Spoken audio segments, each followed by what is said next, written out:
Hey guys, it's Chris. How you doing?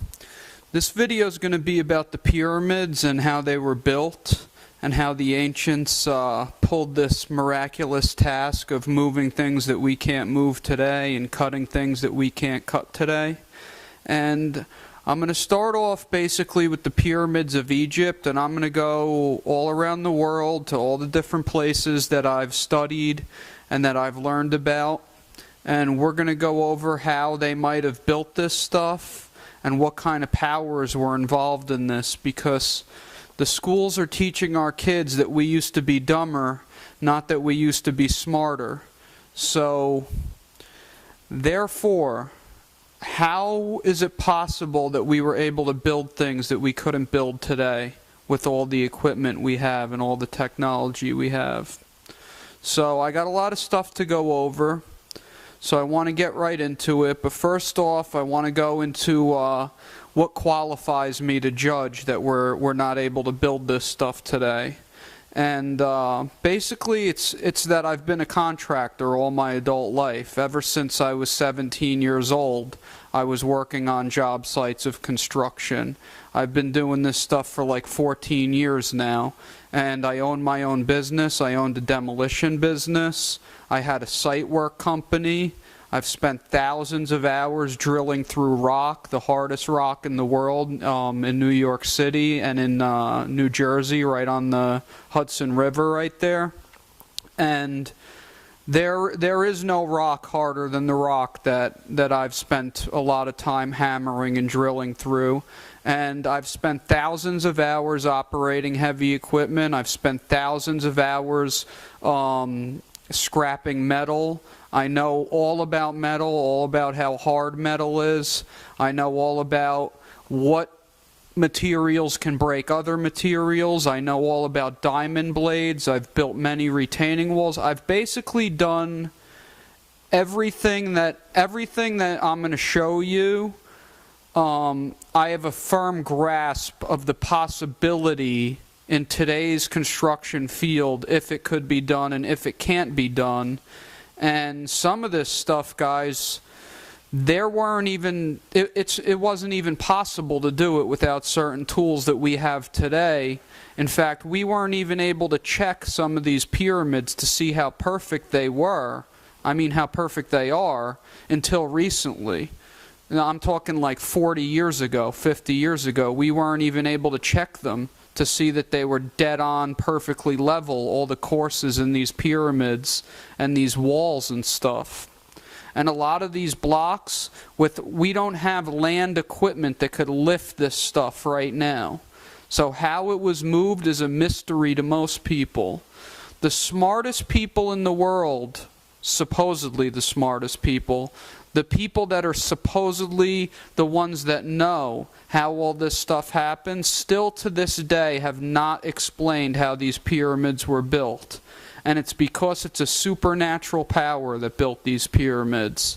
And especially a lot of this rock, the way it was cut by a supernatural power. And it's not the power of God, because God clearly explained to us that we're not to build massive temples and columns like this and altars and idols. And that's exactly what we're going to be going over. We're going to be going over these extravagant, satanic, pagan, ancient Egyptian, Babylonian type idols that they were building back then. And this is the reason why, you know, God confused the languages at the Tower of Babel, because they were building a big tower over there, and God does not like this junk. He doesn't like anything that glorifies man or glorifies kings or deities. Anything but him or his son that takes an ounce of our attention, takes an ounce of our glory, is not acceptable in the kingdom of God. So let's go into some of this stuff. We'll start with Egypt and we'll just tear right through. And I hope you guys enjoy learning about this stuff, because I know when I first found out that there was no possible way that men could have built this stuff, I was very shocked. And I'm hoping that people see the truth in this, and I'm hoping that it'll bring some people to sway their faith toward Jesus Christ and follow him. And I know it will. I know it will, because unless someone else could explain how this happened, my theory, which isn't really a theory, it's almost 100% certainty. The problem is, guys, you cannot prove with science things of the Spirit. This is why the devil loves science. And, you know, sometimes when there's no other explanation and nothing makes sense, and there's a lot of evidence that all these civilizations are connected, that they were all influenced by the same power all around the world, by the style of these buildings and by the types of idols that were carved and the animals that are worshipped. It's obvious that whatever was behind this had a view, a global view. It wasn't something where there were Egyptians in one spot and that their technology crossed the river and then ended up in Mexico, and that it ended up in Turkey and Easter Island in the middle of the ocean. It's not possible. The force that was behind influencing these people is the power of the air. It's Satan. And he was coming into these people all around the world, and he was guiding these people to build these things. And they were then using black magic as power, demon power through sacrifice, to move these objects, cut and grind these objects. And I'm going to explain how. Let's get started with the pyramids. Here's the pyramids of Giza in Egypt. These are obviously the most common and the most popular pyramids out there. They teach your children in school, and they taught us in school, that these were the biggest pyramids in the world, and that they were pretty much the only pyramids in the world. I know at my school they didn't really get into the Mexican pyramids, they didn't get into the Chinese pyramids or any other pyramids, but now we know that these are not the only pyramids. But as you can see, they look rough from here. They look like ancient people could have built them from this angle. But when you find out that they're perfectly aligned with the stars and with all this other stuff, and that they're perfectly level when they didn't have any levels or they didn't have any transits, it's hard to believe.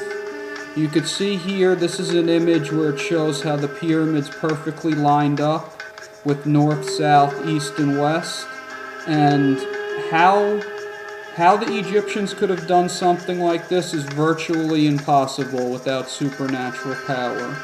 They could have went by the sun, but that would have never been exactly perfect, and when they converted it into a building, they had no string back then, they had no lasers back then, they had no saws back then, yet they made this thing absolutely perfect.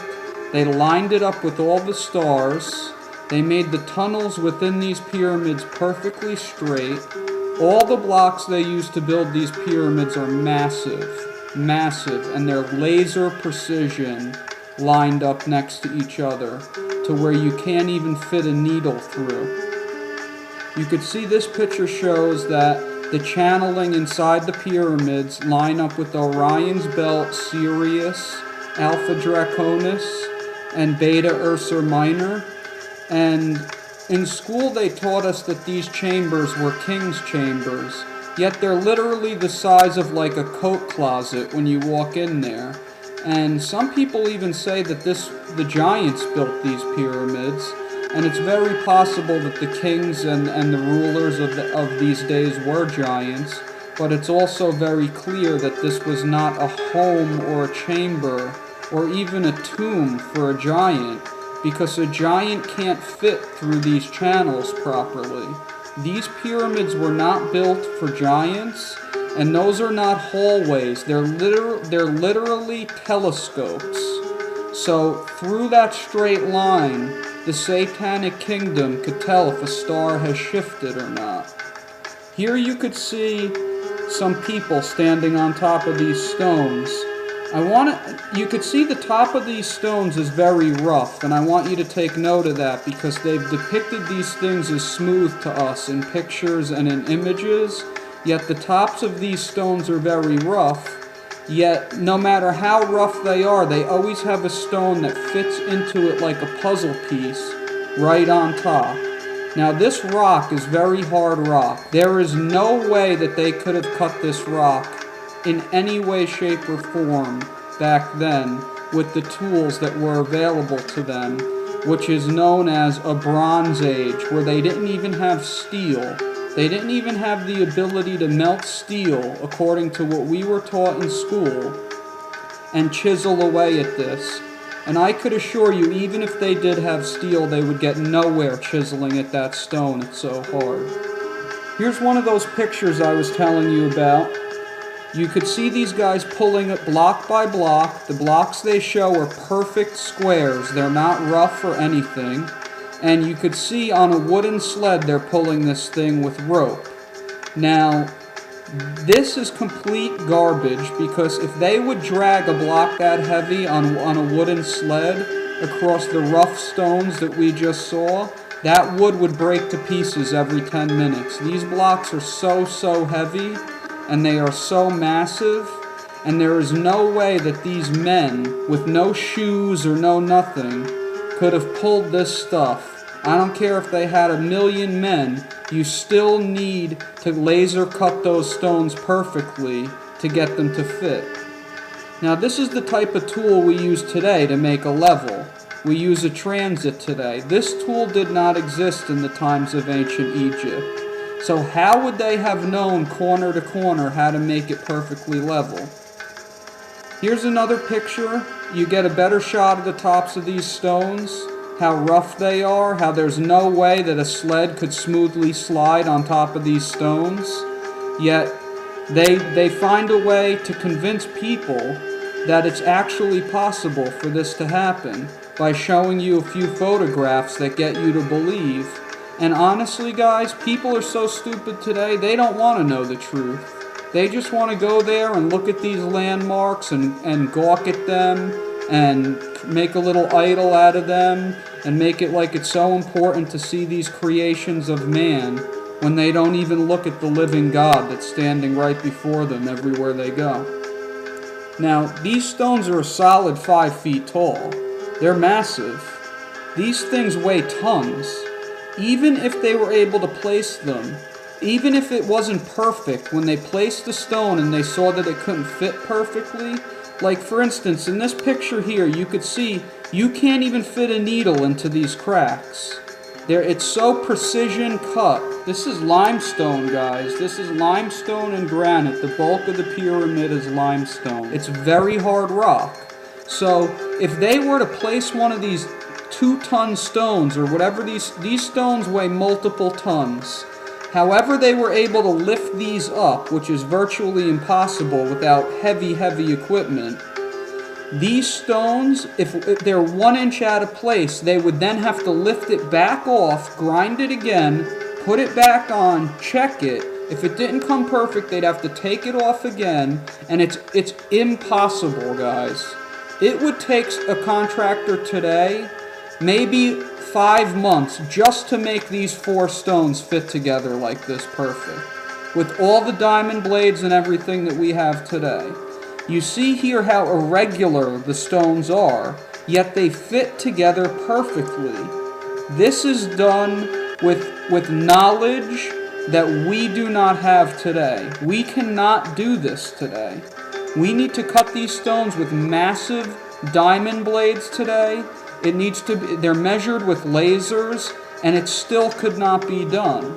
And the stones we use today are perfectly square. We don't attempt in modern days to put natural stones that are unequal in form together in laser precision like this. And when I say laser precision, I don't want you to think that these things could have been cut with a laser, because that garbage that they preach on Ancient Aliens on the History Channel is only to get you to believe a lie that denies Jesus Christ as Lord. And that's total garbage. You do not want to believe that.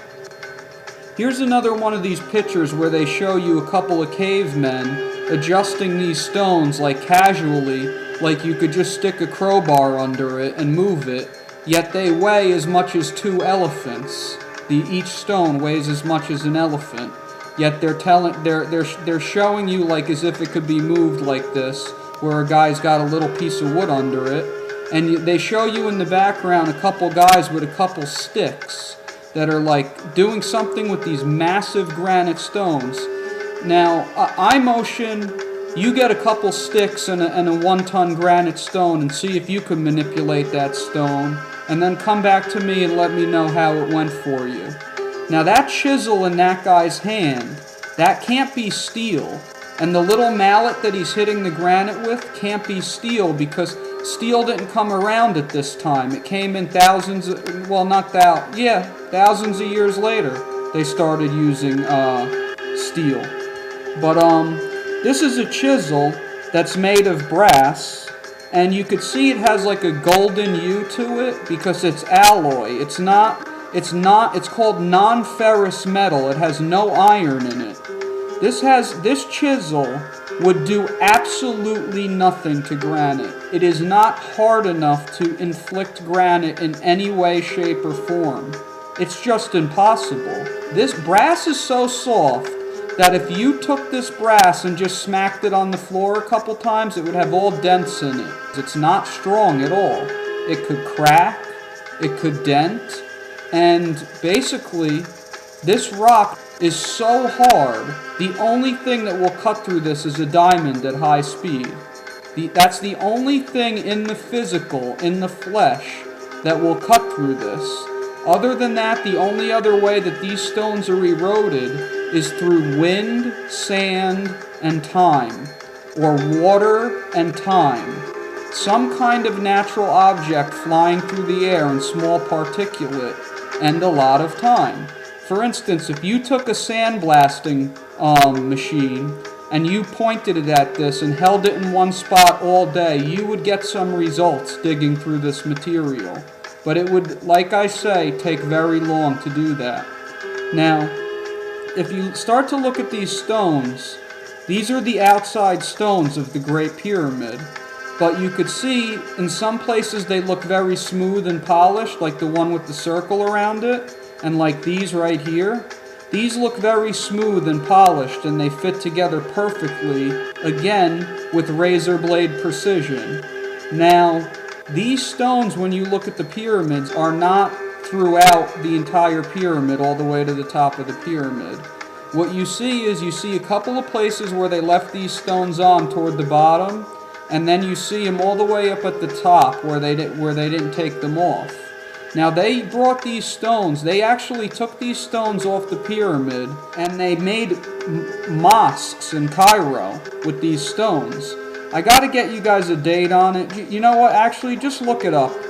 Look it up, I forget the date.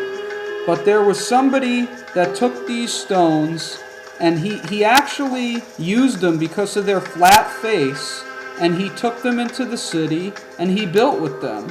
And here's a good example here where you could see that they, there's a big difference between what's there now and what was there. It's actually said that the stones were polished with such a reflective finish that the pyramid would actually leave a gleam. So you have to envision these pyramids look nothing rough like they look now. You have to envision the surface you see down here on the bottom left only polished, perfectly smooth, perfectly shiny. And just the time and the rain and the sand and the wind and the sand ruined that finish. So these pyramids were literally like glass when they were done. Here's the Grand Gallery. It's polished limestone. The King's Chamber was all granite, and I believe there was a base around the pyramid that was all granite. The majority of the pyramid's limestone, which is also too hard for anybody to break with a brass chisel. So brass isn't really going to do much to limestone. And, this is obviously not wide enough for a giant to be walking through.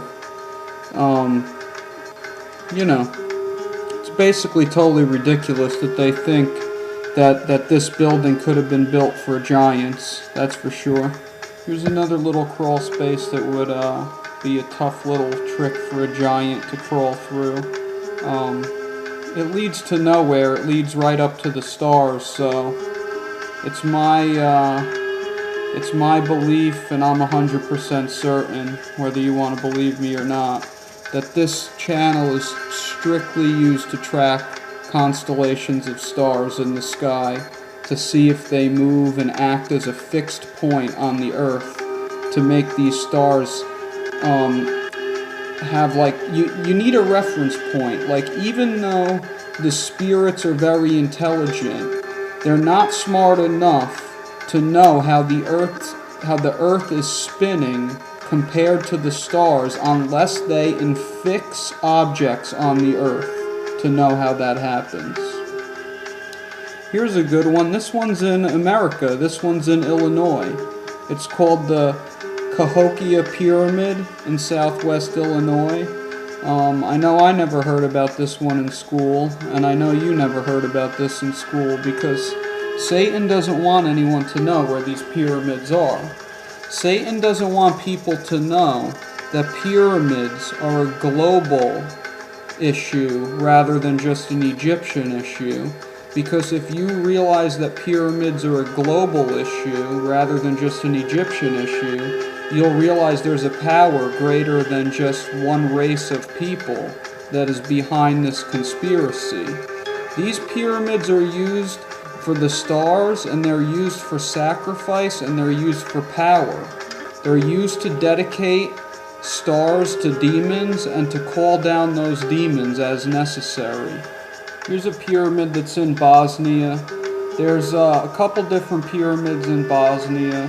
The mainstream scientists and archaeologists refuse to admit that these are real pyramids. No one will invest any money into uncovering these pyramids, even though there's a man there investing hundreds of thousands of dollars of his own private money and his entire life with a couple other archaeologists into researching the fact that these were pyramids and that they're massive and that there was a whole civilization built around them.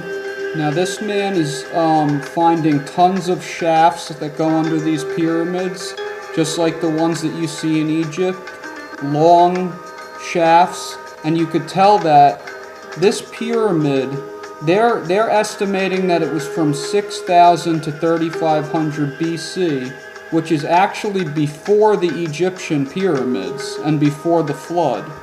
So you could see here, they're showing you that this pyramid in Bosnia would be 700 and change feet, and that it would be almost double the Great Pyramid, which is 450 feet.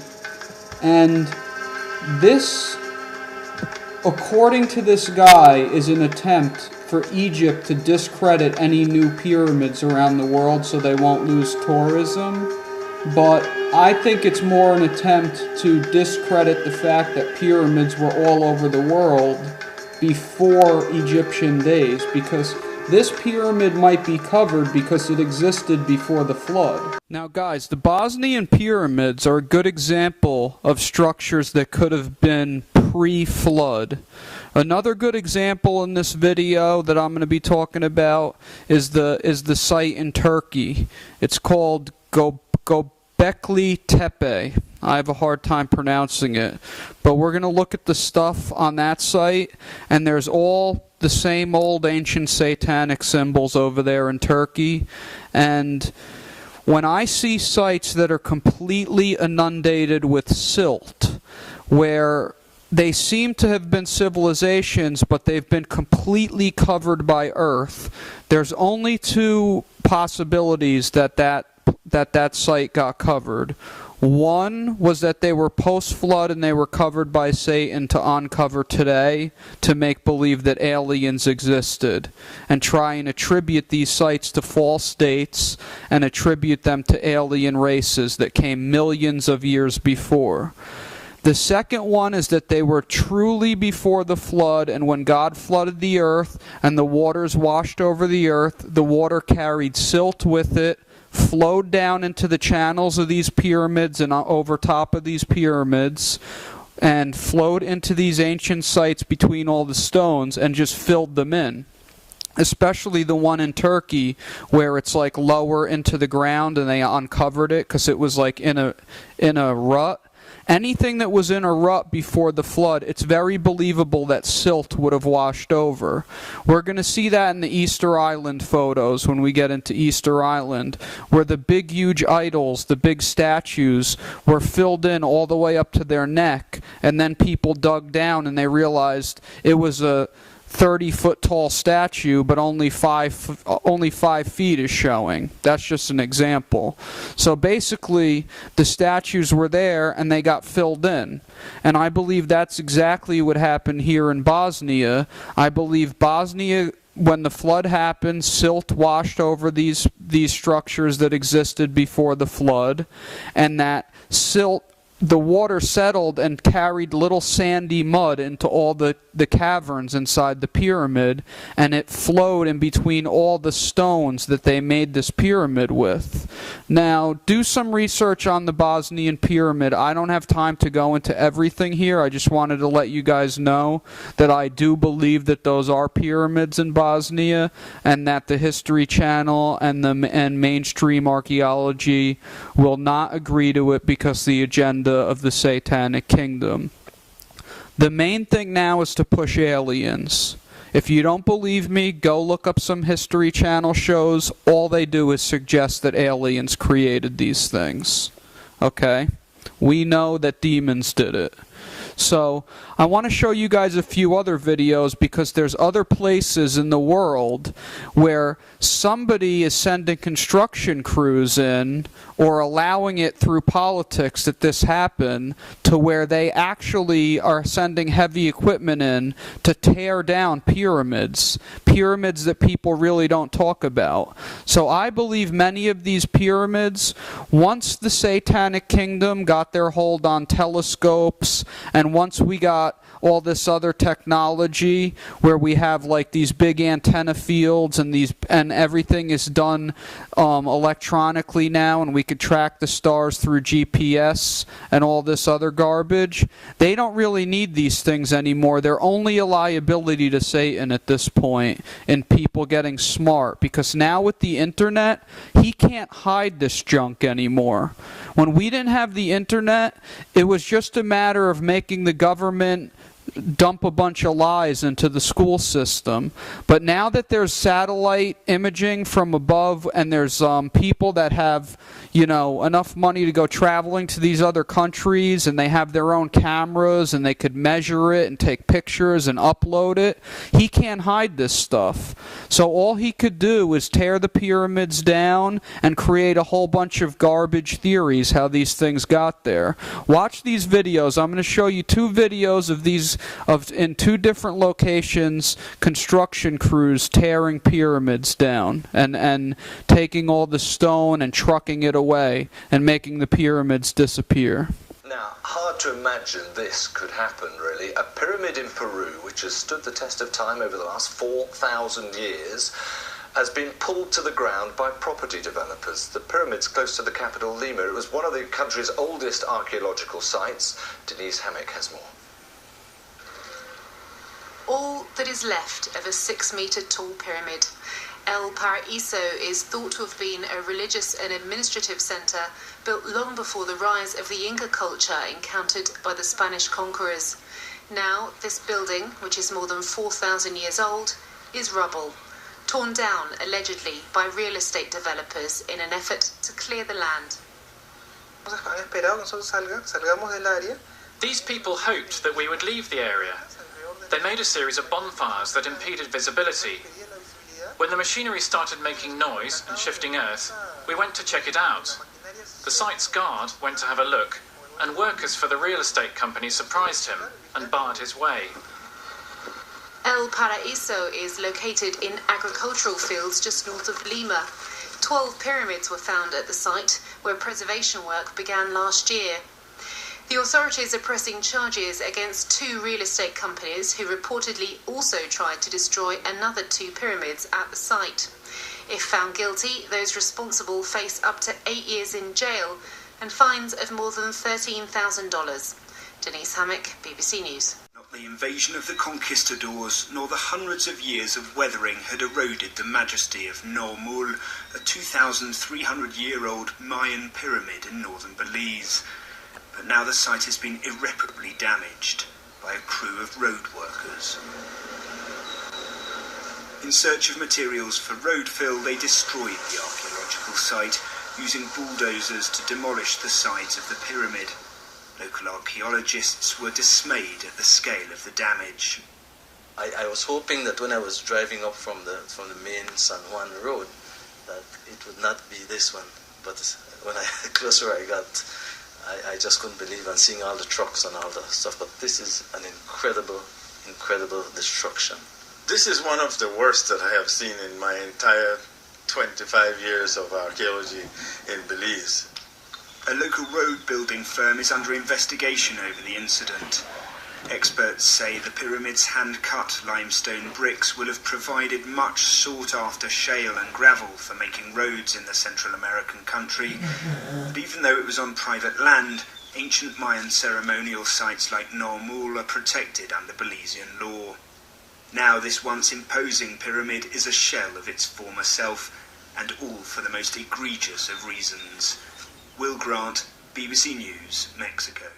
Now guys, if you think it's possible to accidentally rip down a pyramid because you were just in the wrong neighborhood or something, you really need your head examined.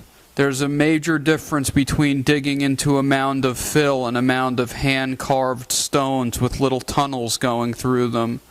And if they're protected by the government, wouldn't it be smart for there to be some kind of like fence around it or sign or something? Who knows? But let's keep looking at more pyramids. I want to get the pyramids done so we could go into the other stuff. So take a look at these other pyramids all around the world. Here's a pyramid of the sun in Teotihuacan, Mexico. This pyramid had a temple of a feathered dragon on it, and it had pumas and multiple snakes and all the usual symbols that you see all around the world in these pagan altars and all this other junk. This is one of two main pyramids in this area, the other one being this one right here. It's called the Pyramid of the Moon. This one was built in honor of a fertility goddess. There's an altar at the bottom in the middle of this little complex. Guys, when you see all these pyramids and all these little structures, and in the center there's a nice big huge slab, that's where they used to kill people and give blood onto the demons. Those altars are sacrificial altars. They're cutting animals, they're cutting human beings. Every year at the solstices, when the stars are in a certain alignment, they kill people and they give the blood to the demons, and they ask the demons for different things, for water, for food, for like a healthy crop, whatever they want from the spirits, for wealth, for happiness, for love, whatever the heads of that society could rally all the stupid people to get behind them and to honor these gods. That's what they did. Here's Quetzalcoatl. This is in the same city. You could see that they always have, like an image of a dragon. It's just standard. They believed that the dragon was God. Obviously, the leaders of these societies were in direct contact with Satan, and Satan was pulling all the strings here.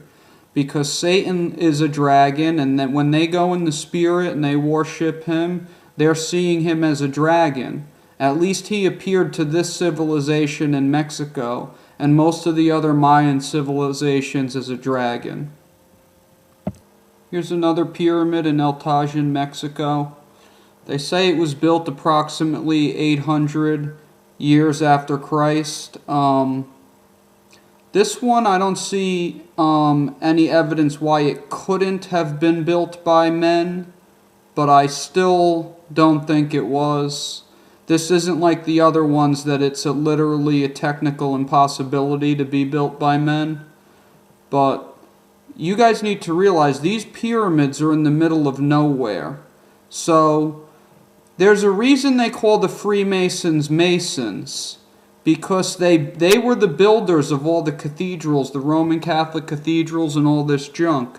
They all worship Lucifer. They use spiritual power. There's many times on a construction site, especially these ones that are in the middle of nowhere, where nobody's looking at what's going on. They could use witchcraft to build. Okay guys, here's another one.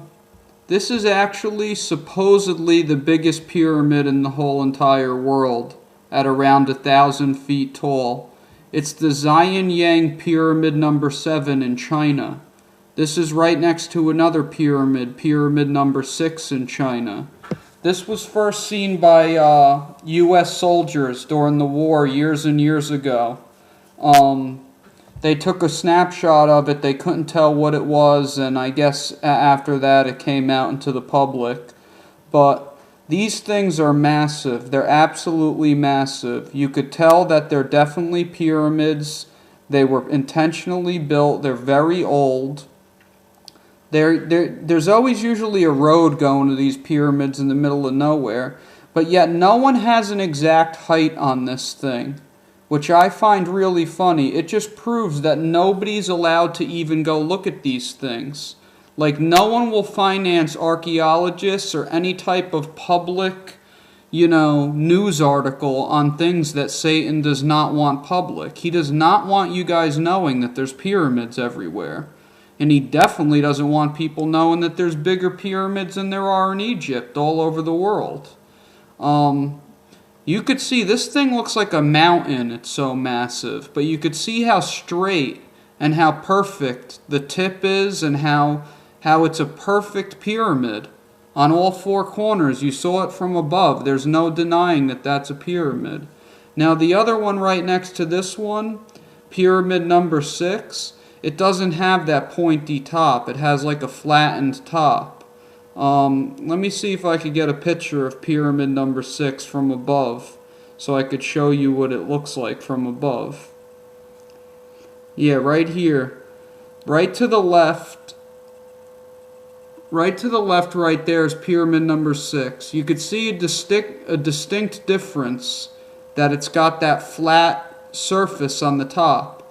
Now, the way I look at this, and no one told me this, but this is my firm belief, the ones with the flat tops are for blood sacrifice. It's a place that they could put an altar, or it's a place that there was an altar. So the way I look at it, they either put an altar up there, or they knock down an altar that was there. And that's why that flat surface is there. And this is where they call up to Lucifer or whatever demons that they're worshipping, and they kill somebody and they let the blood drain out, or they drink it, or whatever they do. And trust me, they do both of those things. Whatever they think will get the most demons in their body to empower them, that's what they'll do. Here's a little image. You see Indonesia, Mexico, and Egypt. That bottom part isn't attached to the pyramid. Those were just adjacent walls near these pyramids. What they're showing you is the pyramids look very similar. They're similar in size and appearance, and also this little chamber that was far away from each of these pyramids at each location. The same size doors, the same layout. And then you see the Balinese and the Mayan pyramid are very similar at the bottom right there. Obviously, these pyramids are spread evenly throughout the whole entire earth, so this is evidence of a single mind behind this conspiracy. It's evidence that whatever's driving these people, they're creating these are altars, guys. Those on the bottom and even on the top are altars. Here's the Mayan city of Tikal. There used to be rap songs about this city. I forget who sung them, like Wu-Tang or somebody, or Old Dirty Bastard or something, used to sing about Tikal. And you will hear these names. As we go through this video, you're going to see that I've pointed out where the names of celebrities have a lot to do with these ancient pagan deities in these cities. Here's Chichen Itza. This one's pretty popular. Same thing. An altar on top, a little temple to do blood sacrifice. You see this portrayed in a lot of movies, like this tribal type sacrificial, disgusting blood ritual. You see it in Indiana Jones and a bunch of other disgusting movies that I've seen even on mainstream TV. But this is the typical look of a Mexican sacrifice pyramid. It's got the steps, it's got the... It's just like in the Bible where God would want a perfect sacrifice, a spotless sacrifice. The devil counterfeits everything God does, only he takes things that are holy of God and perverts them like human beings. A demon has no power outside of human intent in the physical realm. Guys, this is my favorite one, the Prasat Dome Pyramid in Cambodia. This one's so cool. I don't know why I like it so much. I mean, I don't like what it stands for, but it's just cool looking. I don't know why. But this one's got one big staircase coming up. You could see this little roadway that leads up to it. You could see those precision cut blocks, those massive blocks right there. This is the same blocks you're going to see. I'm going to show you a video right now of somebody walking around the bottom of this pyramid. I found a really good video. Take a look at this video and take notice to how perfectly cut these blocks are. And just ask yourself, how could the ancients have done this? Take a look.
Okay guys, that'll do it for the pyramids. I want to go into some ancient sites. I hope you saw all those special cut stones and how all these pyramids look the same and how they're everywhere. This is Baalbek. This place is in Lebanon. It's near Jordan and Syria. It's near the Mediterranean Sea. It's like a miniature little city. You see a ton of columns from the aerial view. And you see how it's kind of like set off to the side, and then you have all like, you know, a modern city built around it, but they kept this place preserved. This is obviously an ancient site. This was built onto gods, of course. Columns are always a symbol of power for the people who worship demons and for the people who conjure up demon power. So, I'm going to go into a few things about this site. We see a lot of standard satanic symbolism all over the place here. You see this place here. This looks similar to the Parthenon. I'm going to show you guys a few pictures down the road of on the Parthenon. And there's even an imitation of the Parthenon in the United States I'm going to show you. But these little temples with all these columns have significant power to the gods. That's why they were built. A lot of times up toward the top over there, you'll see like a swastika type Nazi symbol. Okay guys, here's a massive monolith at Baalbek. This was obviously created to make an enormous column or an enormous obelisk, one or the other. We're going to be talking a lot about these monoliths. These are the things, guys, that no way could have been done by a human being. That thing could not have been made by humans. Any amount of human beings could not have made these things. This rock over here is much harder than the rock on the Great Pyramids. Much, much harder. A lot of this stuff doesn't even come from this area. It's been brought in from other places. But this thing, we don't even have equipment that could lift this thing up today. The biggest machine that is made right now, aside from a massive mining excavator, could not lift this thing up, couldn't even come close. Not even close. So how it got there, is your guess is as good as mine. But we're going to go into that. I keep asking you guys, but I'm going to tell you how I believe this happens, how I know it happens. Here's another picture of Baalbek. You have the columns. You see those flares on top of the columns? Those are to symbolize the devil's flower that I did the video on way back a long time ago. You see the Nazi swastika and you see the lion. Satan's referred to as a lion in the Bible, so is Jesus. Satan tries to take complete credit that he's the lion. So, they also in the Old Testament call him the baby lion. So, we'll see. We'll see who the real lion is in the end. I'm voting for Jesus. I don't know about you. But that's pretty much all I have to show about Baalbek. There's a lot of columns here. We know that columns are an abomination unto God. You could see it's very beautiful there. It's right near a mountain range. I don't know what mountains they are. If I did, I forgot. So you could see it must be cold there because there's snow on top of those mountains from what it looks like. But around these columns, you see all these blocks are perfectly cut. This is a site that I believe was built with demon power. I don't think there's any other excuse that this is possible. Even build something like this today would be impossible for us. We don't have the technology to cut those natural rocks and make them fit together like that right now. So this is one site that could not be built today, no matter how much money was spent on it. Without even with diamond wheels, this couldn't be done this perfect. But back then, without a demo saw, it's impossible. I just want to read you this verse here. This is Leviticus 26:1. You shall not make idols for yourselves, neither a carved image, nor a sacred pillar. Now we just saw plenty of those. You shall not rear up for yourselves, or set an engraved stone in the land to bow down to it, for I am the Lord your God. Okay, an engraved stone. We're going to be seeing plenty of engraved stones on Easter Island. That lion you just saw was an engraved stone. Any type of physical rock or tree that was altered to look like an idol or engraved by a man is strictly prohibited by God. Anything, meaning tiki statues, meaning ice carvings that you go and watch a guy cut ice with a chainsaw. All this stuff God prohibits, people. Here's a picture of the Parthenon. Here's more columns. All you see is people putting up columns, yet God says not to put up any columns. I don't get it. Could it be the devil? I think so. All this stuff is Satan. None of this is going on without Satan's okay. None of these columns are being put up without his power and without his anointing. This is in Athens. So you could see that over here on these sites, there's very, very hard rock. It's much harder than limestone. And they're grinding these columns out of this stone. There's also a duplicate of the Parthenon, like I said, in the United States. Okay, here's the Parthenon in Nashville, Tennessee. A full-scale replica of the one in Athens, built in 1897. Now, this is in much better shape because the weather hasn't destroyed it. And I don't know if those columns are natural columns that are monolithic, carved out of rock, or if they're man-made. They look man-made to me. So let's just assume they are. But let's just also assume that this thing cost a fortune to build. And I just have one question for everybody. Why are we building things like this when people can't even put food in their mouths? Not like we built this recently, but I guarantee you there were plenty of poor people that needed to eat in 1897, don't you think? Yet our government's over here putting up satanic Freemasonry temples that glorify pagan deities in our country. I don't know what it has to do with the United States, all this junk. Look at all these columns in Jordan. This road is called Colonnade Street or something. I don't even know how to say it. But this road is loaded with columns. Loaded. All they did is erect columns here. Now, these are all natural stone columns. These were demon ground into columns. That's the only way those could have been made. Those are very hard rock columns. They've lasted a very long time. And there's no way they did not have the technology to smooth down that stone in that fashion back then. And I'm almost going to get ready to tell you guys how they're doing this. But let's look at a few more pictures of this place.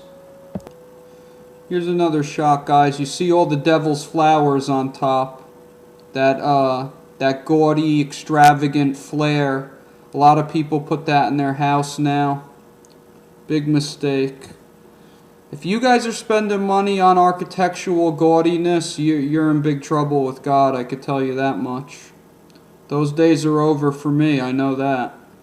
But at least at this place they had the decency to put up a few signs so a bunch of people with some bulldozers and excavators don't go there and smack all these columns down. It's a lot of columns, guys. Here's another shot of them. They look like they're all different heights. You know, this is definitely a sacred pillar in my opinion.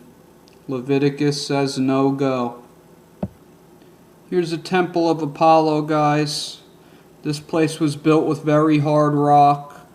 There's a Medusa head somewhere around this place. I don't know if I have a picture, but that's the woman with all the snakes in her hair. I'm going to do a video about her soon. You saw her, Nicki Minaj wore her on one of her outfits. It's the same woman that's on the Versace symbol, the woman with all the snakes on her hair. There's also a temple of Apollo in Greece, so I'm going to show you that one. Apollo was a god, was a very important god in ancient Rome and ancient Greece, and you know, basically a demon god. Basically it's Satan. So that's who they were worshipping. They weren't worshipping the Most High God if they were rearing up these columns. Here's another shot of the Temple of Apollo. You could see in that one little emblem down there, there's like a mermaid. And they always have these like half serpent, half human type beings in these shots. You could see these columns are massive. And you could see the stones they used on the floor are perfectly precision cut when they had absolutely no tools to do that. It's very odd. Here's the Karnak Temple in Thebes, Egypt. This is right near Luxor. It's within 5 miles of the Luxor Temple. These columns are completely massive. I don't think they're monolithic. They're multiple plate columns, these columns. Some of them are monolithic. That obelisk you see in the background is monolithic. What that means is, the word monolithic means it's one single piece. In modern day construction, when they use the word monolithic, they use it with concrete. It means a single pour. But a monolithic obelisk is a stone that was completely etched out of a single rock. Now, I'm going to get into how they do that, but as you can see here, again, you have laser cut stones. These things are absolutely massive, these columns. You see hieroglyphs all over them. Right there on the one to the right of the lady, you see the eye of Lucifer halfway up that. And you always see this little, it looks like almost like the cup, the Roman Catholic cup that they drink the wine out of, like the top of it. But it kind of looks like a bowl when you see the hieroglyphics. But the column down to the right, you could see it's multiple stones that they use to make that base. Now, if the shaft is one big rock, I don't know, but it doesn't look like it is to me, because it looks like it was put together with some kind of like precision cutting. And if you look up to the left, you could see that there's actually cross members that go on top of these pillars. I mean, it is beautiful, but we're commanded to not do this. It's not of God. Look here, guys. You see the statues of the giants up on the thing, up on the pedestal there. This is the Luxor Temple. This is another temple. This whole area is right on the river, and they basically what happened is they made different little temples to honor different deities. So that's what they did over here, basically. And the Luxor Temple, what it's really known for is the obelisk out front. I'm going to show you a picture of it. But you could see how massive these columns are. And you could see that all these deities that sit down have the serpent on their forehead because they worship the snake. Basically, ancient Egypt was like, you know, was like a main area where they were worshiping Lucifer and all this other stuff. They just make it look like a snake or whatever. So here's the outside of the Luxor Temple. You could see there's one massive obelisk there. You could see the people standing next to this thing. This thing is enormous. That's one single stone. I believe that that's 300 something tons, that obelisk. But I'm really not sure. I'm almost 99% though. And you could see to the right there's a missing one. Now this missing one, there's a story to this. They sent this missing obelisk over to France. Now, I'm a firm believer that the bloodlines that are controlling these countries now descended out from ancient Egypt. And what they did was they passed these obelisks around because these families believe they're like gods. These Illuminati families like the Rockefellers, the Rothschilds, the Van Duns, or whatever their name are. I forget their names. There's many of them. Many. There's more than 13. Fritz Springmeier wrote about 13, but there's more than 13. They've broken off into all different false names. Here you see the obelisk of Luxor at the center of the Palace de Concorde in Paris. The Place de Concorde in Paris, I mean. The obelisk was offered as a gift in 1829 by the Khedive of Egypt, whatever that means. I don't know what that means, but it's obviously a leader, some leader in Egypt offered this to France. But really what it is it's Illuminati families passing pagan power symbols back and forth. Now, you see that these hieroglyphs on here all resemble something that we're used to. You could see that there's literally a hieroglyph of the Roman Catholic Pope with the crozier and that split hat, which represents the fish head, which is a satanic, it's a satanic pagan symbol, that fish head. And that crozier is basically a wizard's stick. You also see the symbol of the teepee, the Native American teepee. This is where the Native Americans got the design for their teepee. This is a power symbol. This is the same symbol that New Age moron Stuart Swerdlow had me meditating on before I was born again. You could also see the teepee has a lightning bolt. Even these teepee earrings have the lightning bolt on them. So, you're seeing the same stuff all around. Here's the Eye of Lucifer, the owl from the Bohemian Grove. You see the obelisk. You see an upside-down obelisk that kind of looks like the Eiffel Tower. You see that bowl. You see the snake. And you see the bird. I'm going to show you a lot of stuff with the bird. We all know in Egypt that there was a bird man named Thoth, a deity that they worshipped. His name was Thoth. It was T like Tom, H like Harry, O, T like Tom, and H like Harry again, Thoth.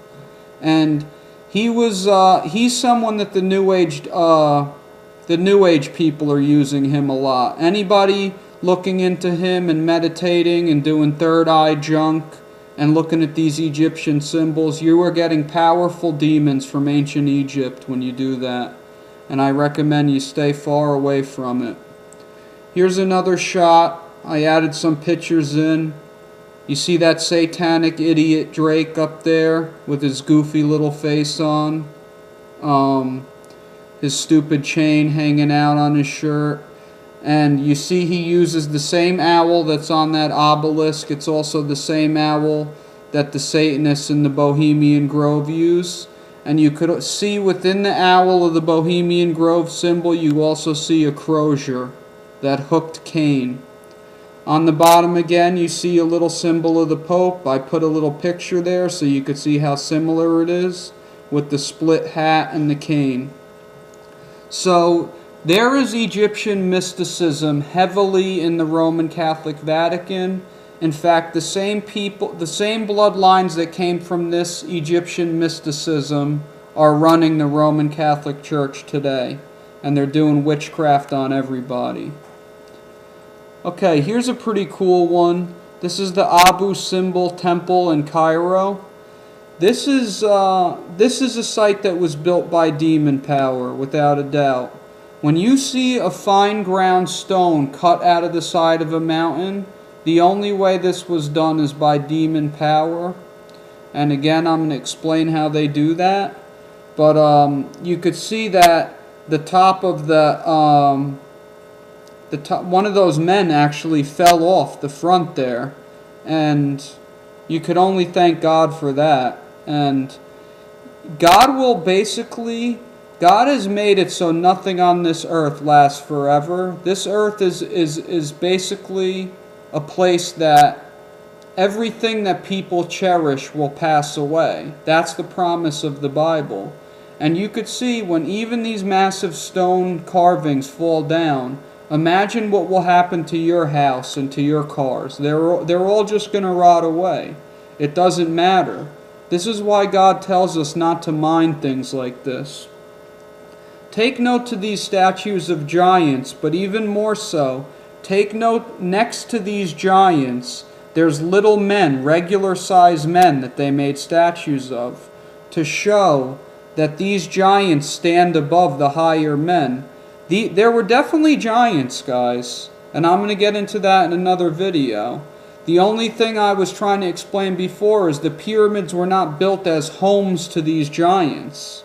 These giants are demonically empowered beings, half demon, half human, is what the Bible says, that the sons of God mated with the daughters of men. This is the offspring. These massive statues, they were probably 20 feet tall or taller. This place is literally carved into the side of a mountain, and again, there isn't a contractor in the world that could do this today. There really isn't. If you asked a contractor to do this, they wouldn't even know how to estimate something like this. This is just done. It's just amazing how they even did it with the demon power. But basically, they had to get all this debris outside. They literally ground into the side of this mountain to do this. And you could see, even on the top, how flat and how perfectly smooth all the walls and all the sides of this are, and how long it's lasted. And notice the position of the arms of these giants, how they're always folded, because I'm going to show you something about that later. How the arms always come around the front of the body. Okay, now we're really getting into the meat of how this happens. This is probably one of the most interesting things in this whole video. This is the Aswan Ancient Quarry in Egypt. This is south of Luxor and Karnak, about a little over 100 miles. And this is where all the obelisks are coming from in those temples, the Aswan Quarry. This one was apparently slated for Karnak. This is a 1,200-ton unfinished obelisk. And you could see how they ground it right out of the side of the mountain in one monolithic piece of stone. Now, we don't have any equipment today that would make this kind of cut, that would go through this rock. Even if you had rock drills, you couldn't make it like this. And I'm going to show you some pictures when you get really far up close, how it's impossible. Now, I added this picture in here. This is a Komatsu 1250. This is just about the biggest excavator they make outside of a mining excavator. And it would take 60 of these Komatsu 1250s. These things weigh 250,000 pounds apiece.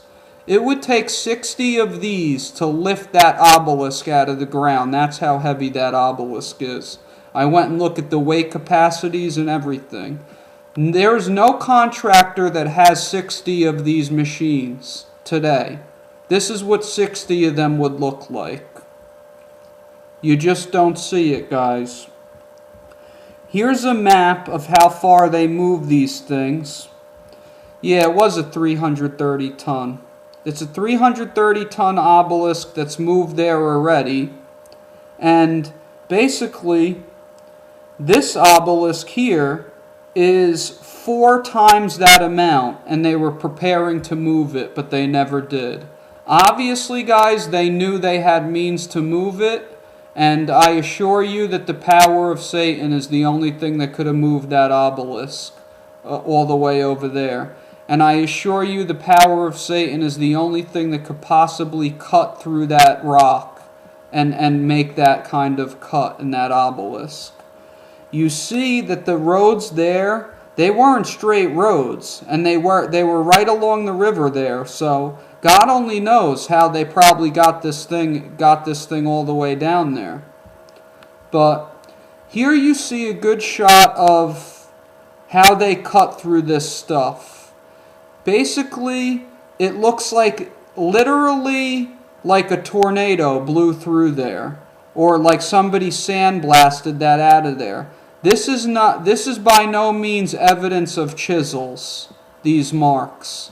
These are all smoothed down. They're perfectly done. A man can't even fit in that area to work down in that hole and then undermine under this obelisk. Here up toward the right side you could see they didn't even start undermining under this one yet. Eventually they start to turn and actually dig under this thing. And my question to everybody would be, what happens when they get all the way through the thing? Does the thing just snap off and just fall on top of a worker that's cutting underneath this thing? This thing is massive. Here's the tip. You could see the channel here that goes along the tip of this obelisk. And you could see that the obelisk actually started to get a crack in it. I don't know when this crack appeared. I don't know if this appeared over time because they never took it out of this hole. But this is very hard granite, guys. Granite tears through diamond bits on demo saws and through rock cutting blades. It tears right through them. You have to keep changing them. So to pretend like this could possibly be cut through with brass tools is actually completely moronic. I could give 1 million people 1 million years with brass chisels and they still could not perform this task, because when granite is harder than brass, it doesn't matter how much time you have, you could never get through it. You could have all the people in the world. Today we use blades like this to get through granite and to get through basalt rock, very hard rock. And even a blade like this wouldn't stand a chance against basalt. It wouldn't even go through it like the rock in Manhattan. It just doesn't work, guys. They did not have technology to cut this with manpower back then. So the question is, how did they do something like this if they didn't cut it with a diamond blade? Let me show you a few more pictures to see if you can get a better idea of how the demons and satanic power may have done this from looking at some different angles on how the cuts on the rock look. Okay, you could see here it's a very smooth cut, and you could see they start to undermine under these objects. You could tell from this angle it's red granite, it's pinkish granite, it's got a lot of hard particulate in it. Like I say, we have nothing today but diamond that'll cut through this, unless they have some kind of special, plasma lasers I don't know about. But in the regular construction industry, even today, there's no way to do this. Now, there's absolutely no way to get in here and cut sideways under this rock and undermine this rock like this. And you could see what a smooth trail that this erosion leaves under these rocks when they start to cut these items out of the ground. Okay, guys, so how could this be done? No one could explain this today. No one on TV, no one in museums, no archaeologists. No one has an answer, guys. But I'm going to give you the answer of how this is done. This is done through blood sacrifice and commanding demons to go out there and cut through this rock night in and night out through something that's called today a dust devil, and through something that was called by the Egyptians a sand ghost. It's like basically a tornado without a storm system attached to it. It's just spiritual power that spins the air. Now, this is how demon power works. Demon power works in a vortex. This is why you see New Age teachers and all these free energy con artists who work for Satan, like in that movie Thrive. They always show you like the cone, because the cone is power to a demon. When you meditate on a cone, when somebody has you meditate on a teepee or something, you are focusing in a demon's power right into your head through your personal intent, and God gives you what your wicked heart desires. So, what exactly do these things look like? I'm going to show you a video of what they look like. A demon cannot just go up to somebody and pierce them with their own being. They need to actually move through the air with electrical power and with force power and pick up other items and fling them. And they need to penetrate into you through that fashion. And that's how they hurt you, and that's how they do voodoo on you and all this other junk. But the way they do this is the dust devil is actually is a spiritual force that comes from the ground up, not like a regular tornado that comes from the top down. Now, the excuse they give for this today is that it's when it's really hot out, the cold air on the ground, or the cold air or the hot air comes up through the cold air and it lifts the sand upward. But this is strictly a spiritual event. Even regular tornadoes are a spiritual event. And I'm going to read you some scripture to prove that it's possible. Actually, I'm not even going to read the scripture. If you don't know the scripture, it's your problem. Look it up. You can look in your Bible. We all know that Jesus rebuked the wind on the boat. Now, when they woke him up, he got up and said, "O ye of little faith," and he rebuked the wind. Now we all know Jesus would never rebuke something that came from his Father.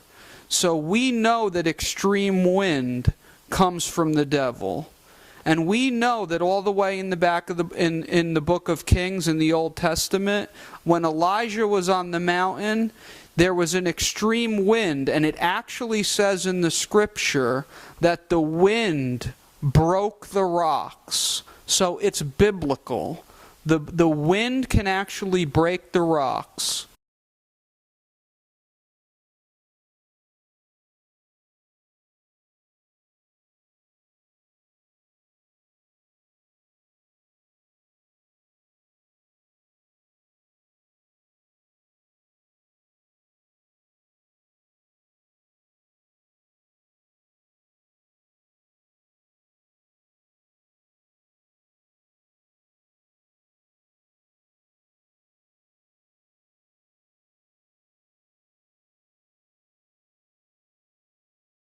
Now, if the wind could break the rocks and Jesus rebukes the wind, what do you think is in that wind that makes him rebuke the wind? Demons are in the wind. Okay? There's no wind and there's no tornadoes up in heaven. I know that. So this is of this world, this stuff, guys. Now, one thing you'll notice about all these monoliths that are cut and all these cities where they're carving idols like Easter Island that I'm going to go into, one thing you notice is it's always near sand. They're always near some kind of sandy area where they're cutting these things out. Now, what I believe is happening is the giants in Egypt, the half-demon, half-human beings, were conjuring up the powerful principalities to cut these obelisks out of the ground. And this was going on all over the world. And everything we're going to look into after this is the answer. What I'm going to show you right now. They cut it with demon vortex power. The demon flew into the sand. The demons went into the sand, lifted it up. They started spinning in a circle, and they created like a drill bit. And what they do is they took a lot of time to make these obelisks, but all night the demons would spin, and they would bore down into the rock. And then when they got to the bottom, the spirits would spread out, and they would undermine the rock. This way, if the thing fell, the demon spirits could hold it up and lay it down gently and lift it up another time, or however they were going to conjure up power to lift these things up. Now, one thing I have seen demons lift things off my table. I know a demon, through its force, can move the air and lift something up. I'm 100% certain I've seen it. Whether you want to believe me or not, that's your problem. I know that people conjure up witchcraft power and they could move items.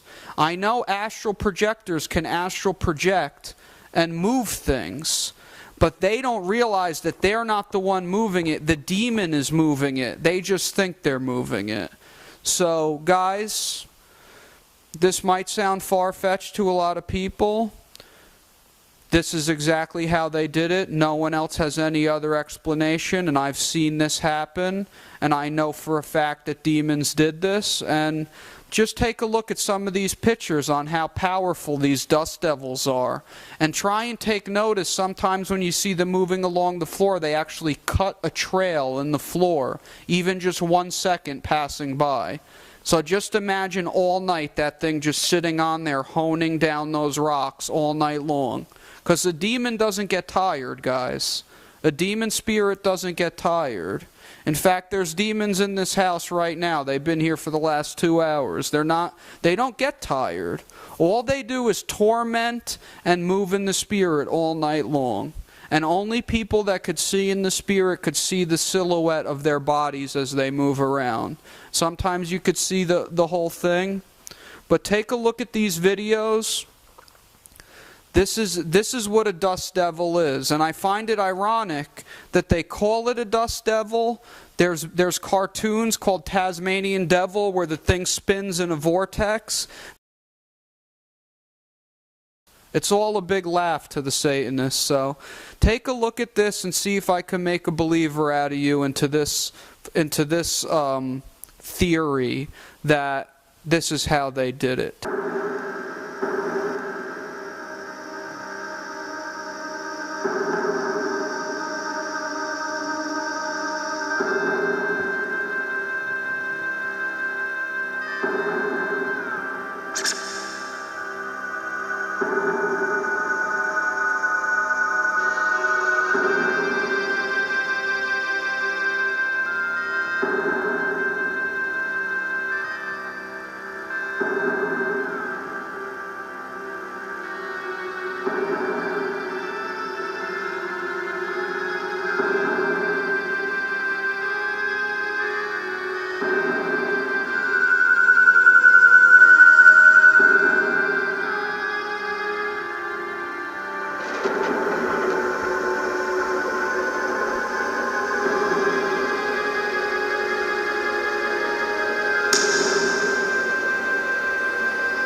Okay guys, unless anyone's got another way to explain how this happened under these monoliths in Aswan, I think the Dust Devils are the only way that this could be done. It's the only possible way. There is no other way. Water wouldn't even do this to granite. Water wouldn't do it. Chisels wouldn't do it. Nothing would do it but a sandblast would do this. So let's move on to look at some other things. And you guys need to realize that these demons, once they get in that sand, they're intelligent enough to control that sand and put pressure where they need it to go. So we're going to be looking at a lot of stuff, especially on Easter Island and that other places that were cut out of the side of mountains. Here's Palenque. This is in Mexico. This is another city where they were doing blood sacrifice. You could see the altars all over the place. Anywhere where you see those flat surfaces, they sacrificed people. It's commonly known in Mayan culture that that's what they were doing. They were giving blood onto the gods. So, believe what you want. Here's Palenque again. You could see, guys, these cities are in like isolated places, so if anyone wanted to use demon power, that would be just fine. I know even in construction in the New York, New Jersey area, sometimes you're working with inspectors and you can't do certain things while they're there. And when no one's around, you do all the things that you don't want anyone to see, like you knock down 50 walls all at once, or you do things without safety shoring. And don't think that buildings can't be constructed with witchcraft just because it wasn't done because no one saw it. If there's certain people and they're Freemasons or they're using occultic powers and they want to use demon powers, there's nothing to keep them from doing it when no one's watching. And the demons can easily see if someone can see them when they're doing this stuff. They're smarter than people. Here's another city in Mexico. This is called Tulum. It's like right on the coast. They say it was around 1000 AD. This could have very well been built by men. I don't see any evidence that this must have been done by demon power, but I wouldn't put it past them. I wouldn't put it past them because in the Mayan culture there was a lot of sacrifices going on. And you don't just give demons blood because you don't want something from them. When you give a demon blood, you ask something of it. Same like when Aleister Crowley gives a demon blood and all these other witches. Here's Easter Island, guys. This is an island that's right off the coast of like South America, right off to the west of South America in the middle of the ocean. It's pretty much in the middle of nowhere. And these idols here were placed here not long ago, but fairly recently, within the last 50, 100 years. But they were carved way long ago. That's the issue with these things. And they were carved out of basalt rock that's right on a quarry on the island. And I'm going to show you some pictures about this place. This is a very mysterious place. I believe this place, a lot of things that went on here happened before the flood, is my personal belief. There's no way to prove it, but I'm going to show you how many of these idols got washed around. Here's this big, huge, massive statue, 82 tons. Now, we don't have a machine that'll lift up 82 tons, a ground machine right now, clean off the ground. We will, and I'm talking about excavators, guys. I'm not talking about big, massive cranes that we all know didn't even exist in the times of when they carved these things. But they lifted this thing up about 30, 40 years ago or something like that, and they placed this big, massive stone on top of his head. This one's called Paro. It's 33 feet high. It's the biggest one on the island, so I figured I'd throw a picture in. Here's a shot of them lifting this thing up. You could see they have a massive crane just to lift the top piece that they put up on his head. Now, this is not a regular excavator style crane. This is like a massive construction crane that you build big buildings with. They didn't have these when they carved these idols, so they carved them straight out of the rock, and how they stood them up, the only way to explain it is by demon power. There's no other possible option. Guys, here's a couple more statues. You could see some are broken, some have the hat on them, some don't. They were restored in 1978. So anytime you see these things standing up or in a line, you could imagine that that was done in recent times. It wasn't done a long time ago. But these walls that you see beneath them, those were done a long time ago. We don't have the technology to even do them today. So here's a few shots of these heads right near the quarry on the island. You could see how big these heads are. They're like 6-7 feet tall, just the head. And what's going on here is something must have came over and washed fill all around these heads, because these things stick down into the ground another 20 feet, and they all seem to be sticking like upright, almost as if like silt just kind of slowly washed around them and left them standing up like bowling pins. Here's another picture. Here's one that got tossed into all the way into the ocean, and they found it not even on the land. So obviously a major flood came through there with a lot of power, because wind couldn't lift these things up unless demons were in the wind. So this is obviously some kind of flooding. And if you look down there at the bottom, you see how the arms come along the side and the hands fold forward. Just like I pointed out in the Egyptian statues of the giants, where they had their arms crossed across the front of their belly. This is a common thing all over the world, that they did the statues like this. It was done by all one type of inspiration inspired all this stuff. And that inspiration is Satan. Guys, here's an image of how massive these things are. Look at the man standing up on top of this thing's head. This thing looks like it's a good 40 feet tall, maybe even 50 feet tall, but your guess is as good as mine. I can't really tell. If you figure that one guy's 6 feet, maybe you got 8 of that one guy, or 10 of that one guy. Maybe this thing's 50, 60 feet. Who knows? But you could see this girl standing up on top next to the heads. She doesn't even go halfway up the head. This is from the Ranu Raraku idol quarry in Easter Island. They don't call it an idol quarry. I call it an idol quarry because that's what it is. They just call it a quarry of ancient artifacts, because they probably didn't read their Bible and realize that carving these things is an abomination to God. Here's another picture.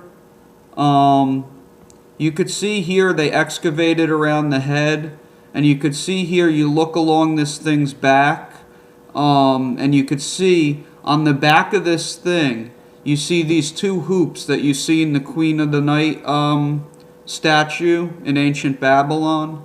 I'm gonna put a picture of that up, but there's all hieroglyphs carved into this thing's back that resemble all the Egyptian hieroglyphs.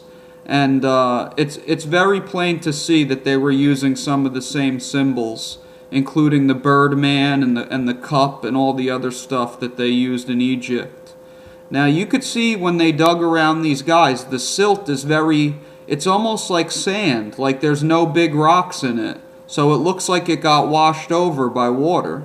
Okay guys, here you see that statue of Ishtar, the Queen of the Night from Babylon in the bottom left corner. You see right above her is our modern day Queen of the Night. Whitney Houston used to call herself the Queen of the Night. They obviously tore her up and killed her and got her all drugged out and mind controlled, but aside from that, you could see she's dressed in like Egyptian type Babylonian garb in that picture.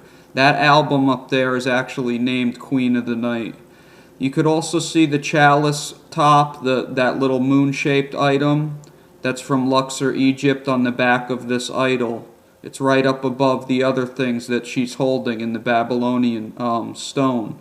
That you could see she's got 2 hoops, one in each hand, and you see the 2 hoops on the back of this thing with the bar going across, just like in the other picture. Here's a picture at the quarry where you could see how they actually hone these things out of the side of heavy basalt rock. This rock is this rock's probably as hard as any rock on the face of the earth. You couldn't cut this. Even a diamond blade wouldn't do good through this rock. It's so hard. Even a drill doesn't do good through this rock. This is heavy duty stuff, guys. These idols were carved with time, pressure, and sandblasting. It's the only way to get this done. There is no other way. But you could see here that they literally undermine into the side of the mountain and make the face and everything, and that all this debris, there's no debris in the area. So where did debris go? Where did all the rocks that came out of there disappear to? Now this is a picture they'll show you of how these things got built. You could see in the background a couple of Indians dragging this thing up with a little makeshift rope, dragging this 50-ton idol up the side of a mountain, a rough mountain, where this thing, if it got caught on one pebble, it wouldn't move an inch. Even one pebble that got caught under that thing's shoulder, it'd be stuck. Now, they're showing you these guys have little, like, rocks in their hands or something, and they're just slamming on the side of this thing, all working together, yet the finish is perfectly smooth. So how do they get the finish smooth if they're just slamming on this thing with a bunch of rocks? What are these guys, magicians? I think so. I think they're black magicians, but there's no way to prove this by science. You can't prove black magic by science. So here's another picture of it. Look at this little image. Aside from the 2 main pictures here where you see this idiot with a rock in his hand, as if this thing could be chiseled by hand, what would happen when they took the final swipe at this thing and this 50-ton idol just came tumbling down on whoever was working under it? Would not 20 people die if they were chipping under there? I think so. You could see down at the bottom the massive length of this idol, that you would have needed many men to chip through it. And then in the picture in the middle, you see how they start to hone under it with little tunnels. And it almost looks like water erosion. It does not look like natural men did it. It looks like it was done by wind. So all the evidence points toward demons. There's no evidence here that points toward human beings making this. Zero. Here's a good picture. You see they actually like diced a channel out of the side of this mountain, and they were cutting them one out of another, out of another, out of another. And you start to think to yourself, why do they need so many of these?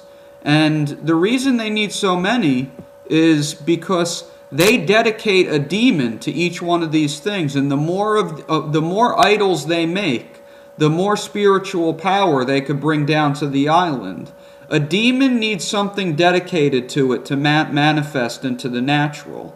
This is why Satan is so obsessed with symbols and putting them on your clothes and all this other junk. Because he needs that symbol, and he needs you to accept that symbol or that idol or that statue or that heirloom, whatever he got into your house. That's where he's attaching the spirit to. The spirit needs something physical to attach to. Here's something weird. Right at this quarry, there's just holes that are just bored directly down through these through this rock. This could not have been done by nature in any way. There's nothing to explain how this happened. It's almost like someone just went up on top of this mountain with a 3-foot wide drill bit and drilled down through this rock. And I don't even think they make drill bits 3 foot wide. I'm pretty sure they don't. But this is just something I threw in just to show you that there's oddities all over this island. Here's what they call the Birdman petroglyph. This is on Easter Island also. These are common all around the world. You're going to see these in Turkey at Göbekli Tepe or whatever it's called. You're going to see them in Egypt. You're going to see them everywhere. They're everywhere. That's what the bird Thoth, the Birdman Thoth, is based after. And you see up in the left corner, you see the moron Birdman, the guy you see on MTV, Lil Wayne's dad or sex partner or whatever they do. This is where they get these names, guys. These names don't mean that they flip off a bird or, they got a lot of money in their pocket and they call it a bird. They come from ancient mysticism. Now, you could take note of how this thing looks because we're going to see this in a few other pictures. Here's another one overlooking a crater on Easter Island. Same thing. You see the bird, and it always looks like the bird is humping another animal, but, you can't really prove that, but it's always in this bent over position with something else in front of it. Okay, guys, these are the Lochmariequor megaliths. These things are 280 tons, and they were actually, it was actually proven that they were taken miles away from this location, and they estimate that this was done in 4000 BC, which was pretty much near and around the time of the pyramids and way before even. So, how did they get them there? Is the real question. At 280 tons, how did they bring them onto this location right on the coast? If they were taken from miles away, and there's no evidence of this style of rock right where they're found sitting, then they must have just floated there. There's no other way for them to have gotten there. It had to be with powers that did it. Here's another shot of them. You see how massive they are. Look at that person standing off to the right. Now, if we don't have any excavators that could pick this up as a single piece today, how did they get it there? They didn't have trucks. So they couldn't have just lifted it up and put it on a truck. They would have had to drag it all the way here. And the only thing that could do that is an excavator. And they didn't have it. So, until someone else could give me another answer of how these things happen, I'm going with demons, and I'm sticking to it. Here's the massive laser precision cut stone walls at Cuzco, Peru. This is just insane. Actually, I think I misspelt that right there. I think it's Cusco, but you'll have to pardon me. I make mistakes. But look at these rocks here. They are cut to a point where you can't even fit a razor blade in between. These are all natural stones. They fit together like perfect puzzle pieces. It's impossible to do this. Impossible. I've spent a lot of time building natural rock walls like this. But obviously we didn't cut them to fit together like this. But it was impossible to build them. Even rough. Even to make them with big joints, it's very hard to do. But these joints are literally zero. There is no joint. They fit together absolutely perfectly. Look at the way they made this curve right here around the corner. This is over on Easter Island, some of these, but some of them are at Cuzco. But just look at the one right in the middle there. Look at how they rounded out that stone to make that turn. How did they do that? We don't have equipment to do that right now. Here's another shot just so you could see how immensely massive these rocks are. That big rock in the middle there has to be a 5-6 ton rock all the way up to 10 ton. You can't really tell how big it is and how far it goes into the side there. But those rocks are enormous.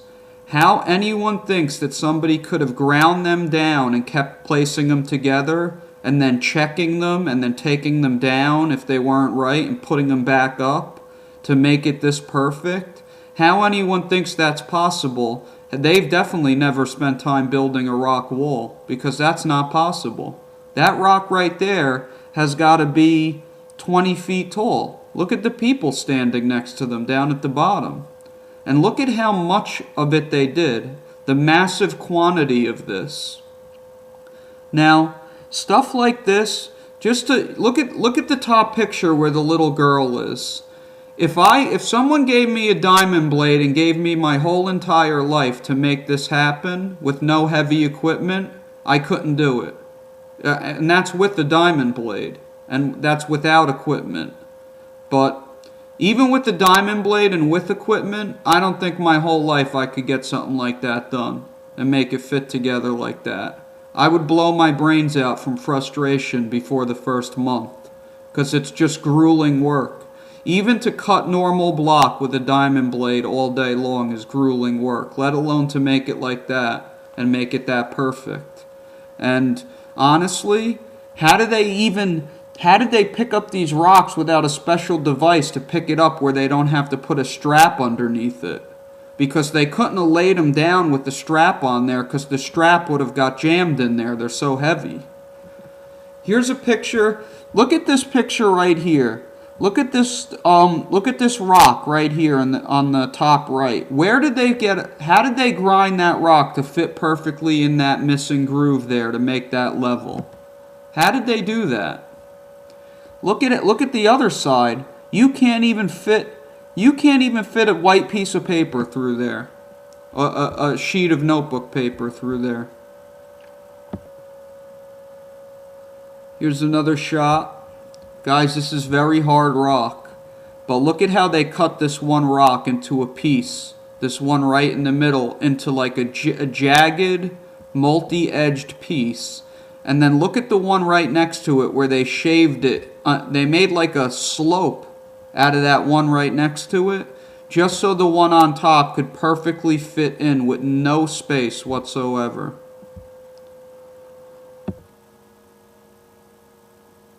Guys, here's what a modern day retaining wall looks like.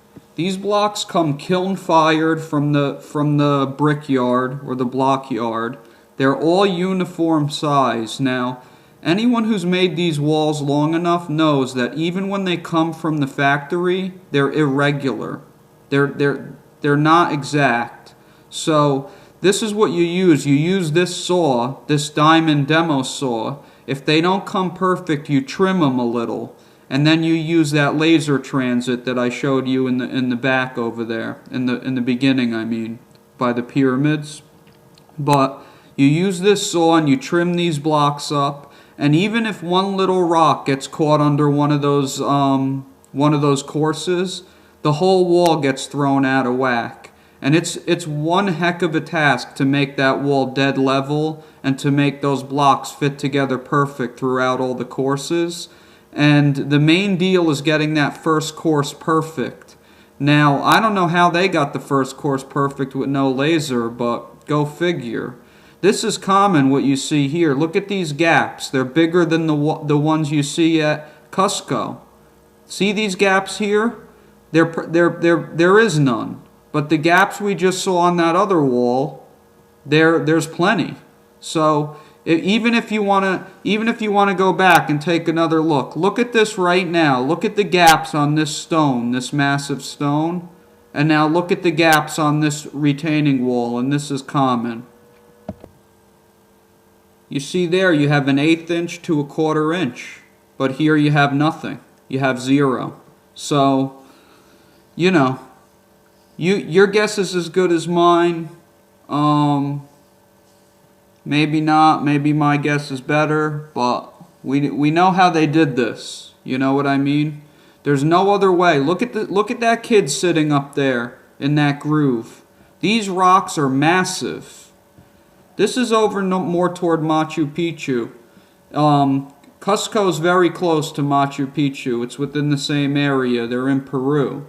And you could see here the same thing. The same thing up high in the Andes Mountains up here. These are... The elevation's so high up here, it's like 6,000 to 10,000 feet over there, I believe, that even working up there, you would get so winded if this was done by manpower. And not only that, but how did they get these rocks up there? How did they get these heavy rocks all the way up this mountain? It's just impossible. Here's another shot at 8,000 feet. You could see no difference up at this elevation, the same precision in how they cut the stones. Look at that little stone right in that third tier right there. Look at that little flat stone that they fit right in there perfectly. You know how long it would take to just look around the ground and find a stone like that would fit in there perfectly if you were just building a wall today? You'd spend your whole life looking for that stone. That's how hard it is to build a natural rock wall. Whatever ground these things down, whatever demon power ground them down, had the intelligence to know the exact measurements of what they needed to grind to put each block on. This is the city up at Machu Picchu, 8,000 feet. They say the construction started in 1440 AD, but I don't know if I'm buying that. That doesn't make much sense to me. But, guys, a lot of this stuff, the only thing you could do is disprove that it was done by man. You can't really prove how it was done because through the Dark Ages, Satan destroyed the truth. He completely destroyed the history books. This one's Göbekli Tepe in Turkey, guys. This is the one that they have on the History Channel that they're trying to convince you that aliens did this. All they do is give you 5 different options of how this happened. They mention the Bible for 2 seconds, and then this nutbag with the blowout comes on and keeps telling you, could it be aliens? Could it be aliens? And they brainwash you by suggestion. This is how Satan does things. Satan knows if he repeats something to you enough, you're just going to buy it as the truth. And that's what they're doing with aliens today. Here's another shot. They claim that this site was built millions and millions of years ago. Yet, there is nothing in our history that proves that anything went beyond 10,000 years ago. There's just nothing there. The carbon dating is a total lie. The people behind carbon dating are completely satanically backed.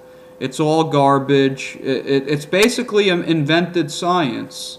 Science begins and ends with what Satan wants you to believe. He invents his own junk.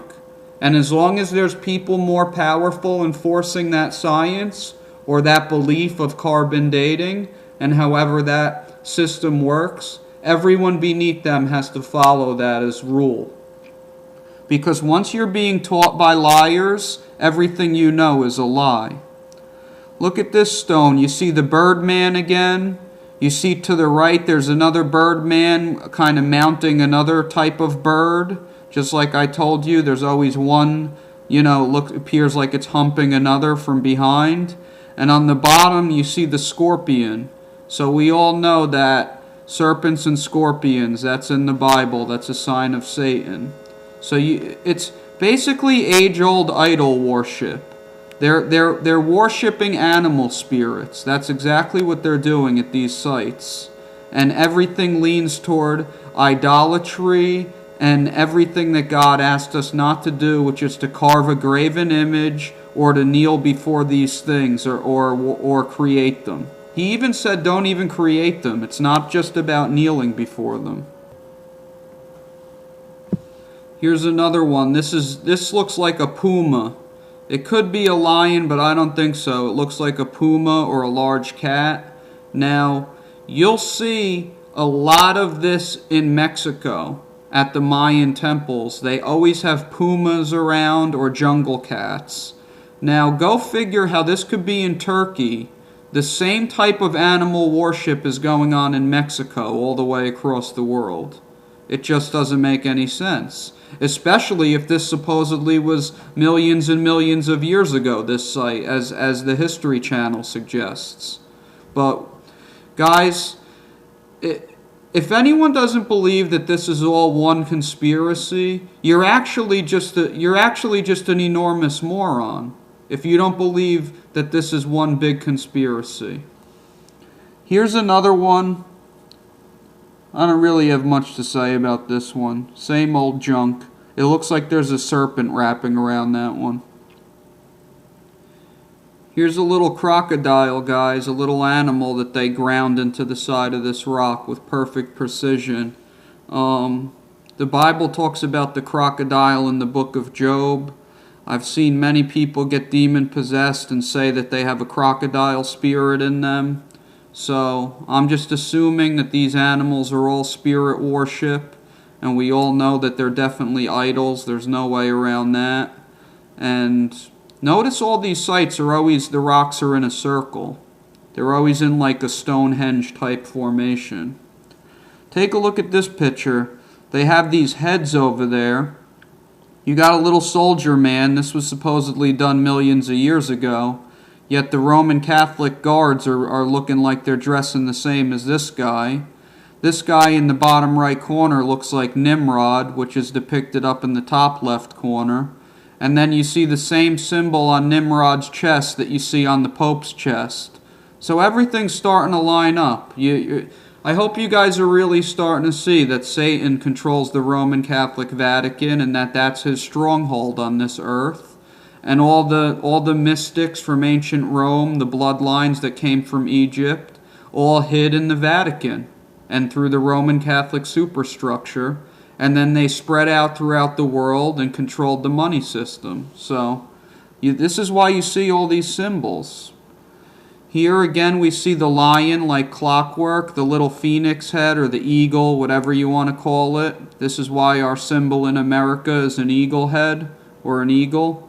And then you see the Nimrod, and then you see all those laser precision cut little altars up top there.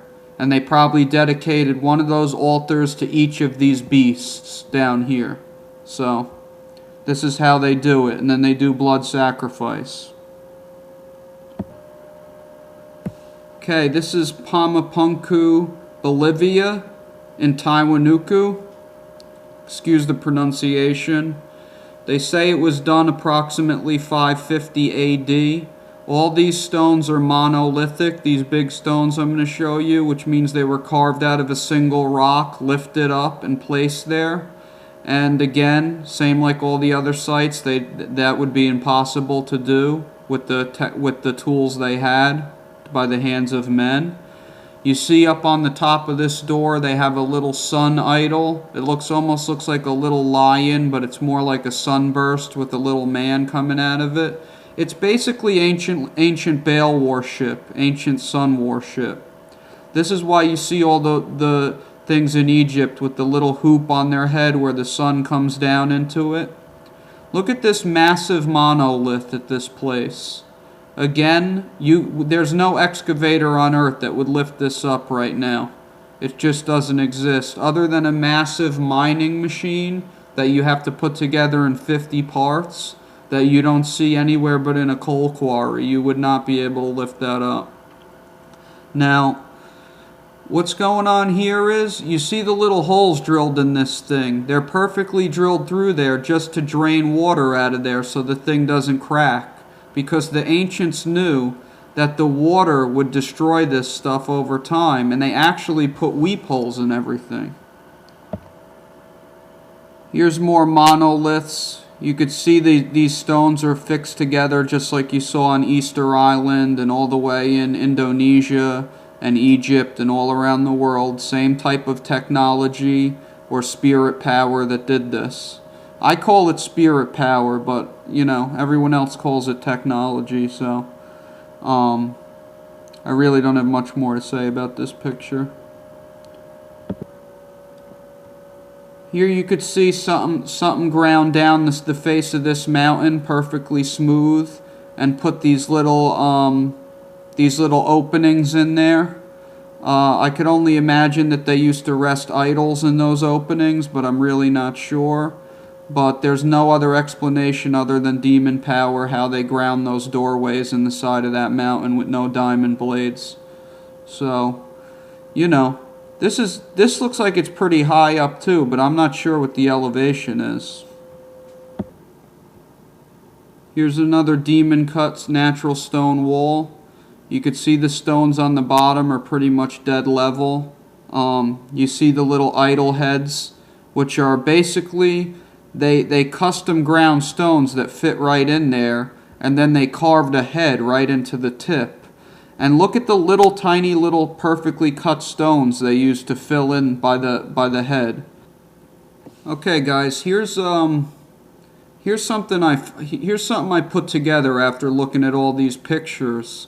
I took images from Turkey, Bolivia, and Easter Island, and we all know how the Egyptians did theirs the same way with the arms crossing in the front.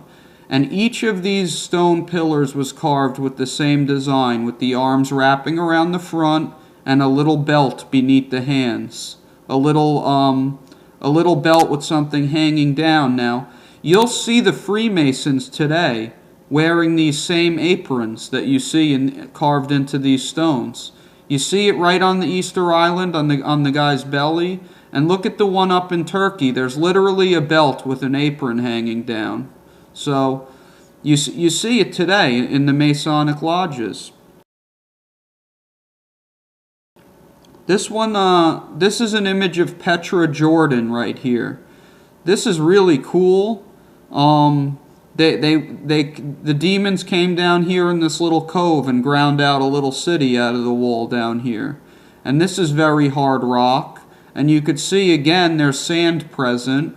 And in every single one we looked at, there was a sandy area around where they did this, so they could lift up the sand and grind through these walls. And in every area we looked at, we still have yet to find any chipped debris that showed evidence that it was chiseled out or the stone was removed. The stone has just vanished at all these sites. Here's another shot of Petra. You could see how they ground little tunnels through this stuff, and you could see how perfectly smooth that stone is, and that it's definitely hard rock. You could see it's been sitting there a long time. The layers are perfect. There's no seams in this rock. It's perfectly solid, and it's really nice rock. That's really cool. I've never even seen anything like that, but you know. The only thing that could do this is wind and sand. Here's the inside of one of the temples at Petra. You could see how smooth the ceiling is and how they ground out all these columns. Now all the debris that came out of here would have had to go somewhere. This is literally cut into the side of a mountain. These things I guess are just scattered around over there like it's nothing, but They perfectly ground this out of the side of this hill. Again, you see columns with the devil's flower flare at the top. You could tell this wasn't built for a giant, that's for sure. Here's some more ground out streets and walkways into this city. They give people all sorts of different excuses of how this happened.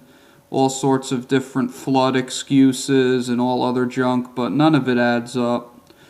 Here's another city in Petra, ground out of the side of a mountain. It looks like just like a little ancient city. It doesn't look like any giants were living over here.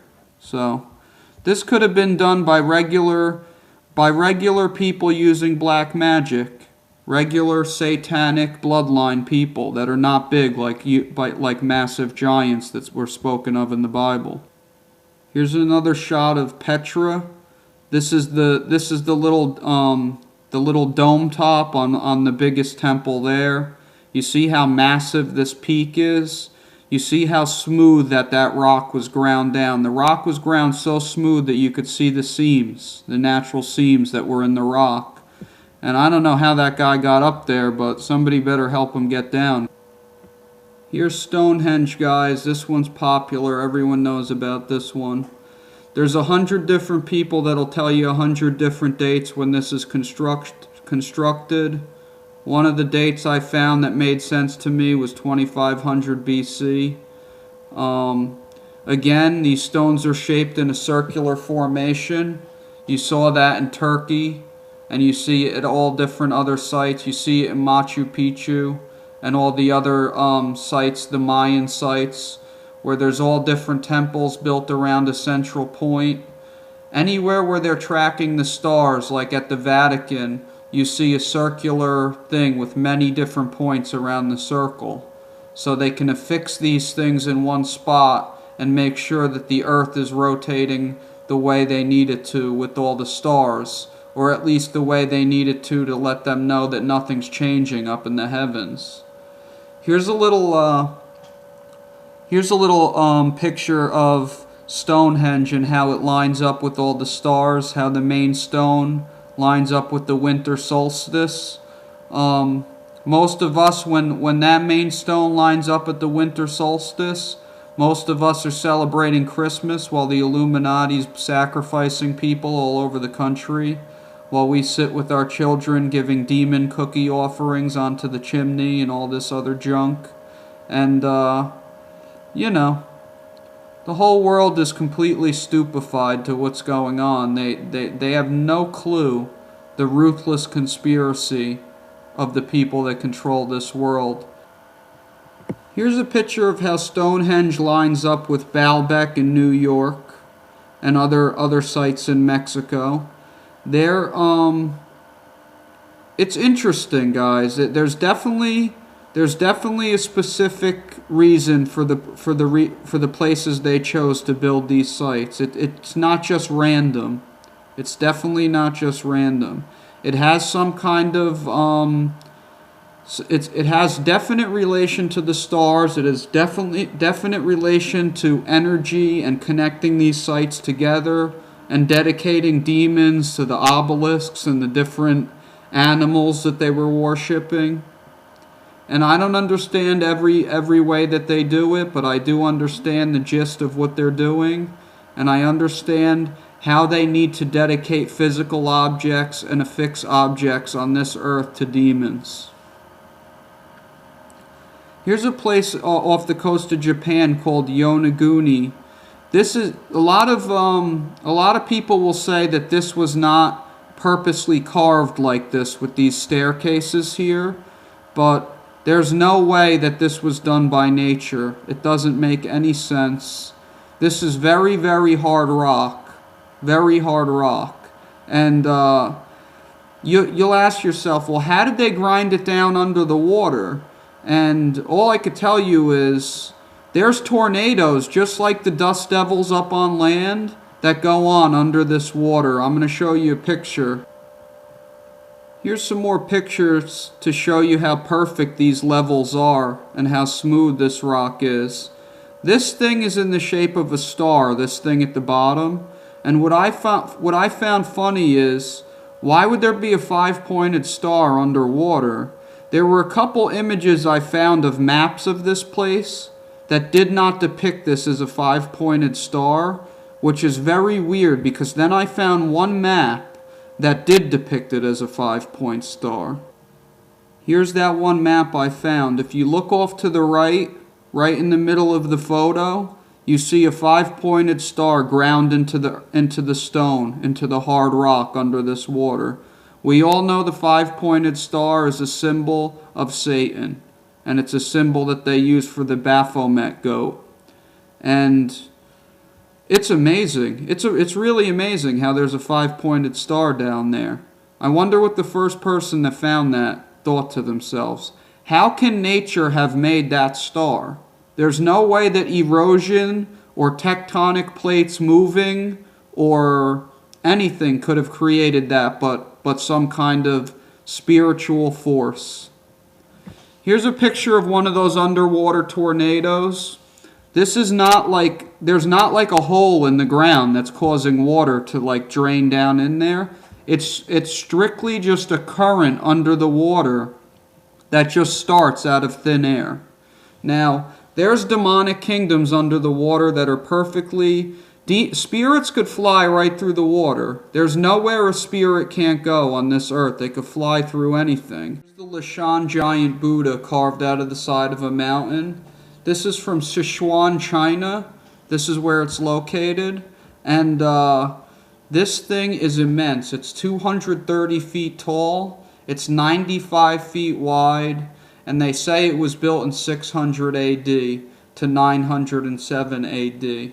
I don't know if they're claiming it took 300 years. I'm pretty sure they don't know when it was built, and they're saying it was built in that time frame. No one explains how it was built. This thing is massive. It was cut deep into this mountain.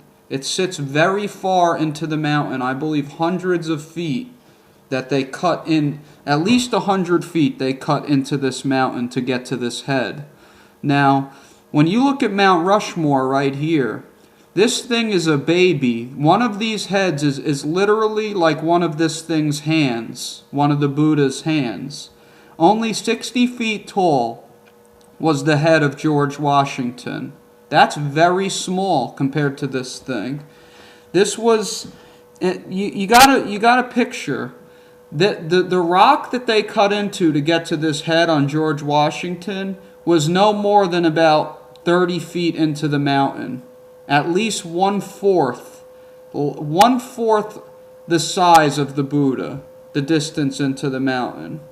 Now, when you look at this picture here, you see that at Rushmore, when they chiseled this with human power, they made a massive debris pile of rock. They removed about 100 times more material, and there's no debris. They say they threw it in the river. I've never seen any evidence of it. Sounds like a normal scam to me. But say they did throw it in the river. How did they make the giant Buddha? It's at least 100 times more debris than Mount Rushmore. Mount Rushmore's not even that big, guys. I went there. It's almost like a scam. It's like a joke. It's not that amazing. That giant Buddha is massive. 250 plus feet of sheer mass. The whole thing is carved out. They went at least 20 times deeper into the mountain than they did at Rushmore, maybe 30 times deeper. How did they get all that fallen rock out of there? You see, when you hold the theory that demons ground this down with the dust devil or with the dust vortex, or they took wind or tornado power and did it, it makes sense why there's no debris anywhere. When you use hand tools, all you have is a bunch of debris. But when you grind it down with wind power, the microparticles just get blown around and spread evenly, and the rain washes it out and just mixes it in to the surrounding area. And most of those other places we looked at didn't have any debris around either. Nor does anyone find any and report it to anybody. But let's take another factor into account. No dynamite. They used dynamite at Mount Rushmore. They didn't have dynamite back then when they made the Lishan giant Buddha. No way. Now, there's nothing about this thing, how they actually carved it. All it says is they made it back then. That's pretty much all it says. They made it like 600 AD or whenever they made it. It's ridiculous. How did they make it? I want to know how that massive superstructure got carved out of the side of a mountain. And I couldn't find any answers, so if you guys could find something, let me know. Anyway, let's take a look at what it was like and how little these guys at Rushmore got done with the air tools, just so we could imagine how little that somebody would get done with no air tools and just a little brass mallet that's not even hard enough to get through the rock. These guys are standing on the side of the mountain chipping, and the bit's not even going in. They're taking off like little baby chunks at a time. This is with an air hammer. Take a look at this.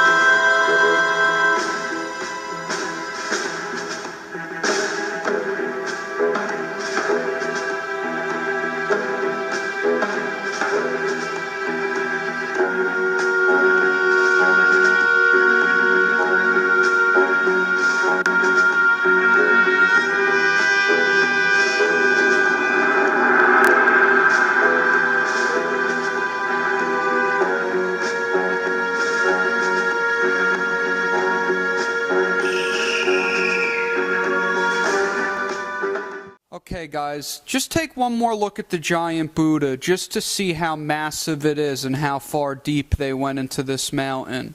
And tell me how they could have done it when these guys at Rushmore took 14 years with all these tools to do maybe 1/100th of the job. So take a look.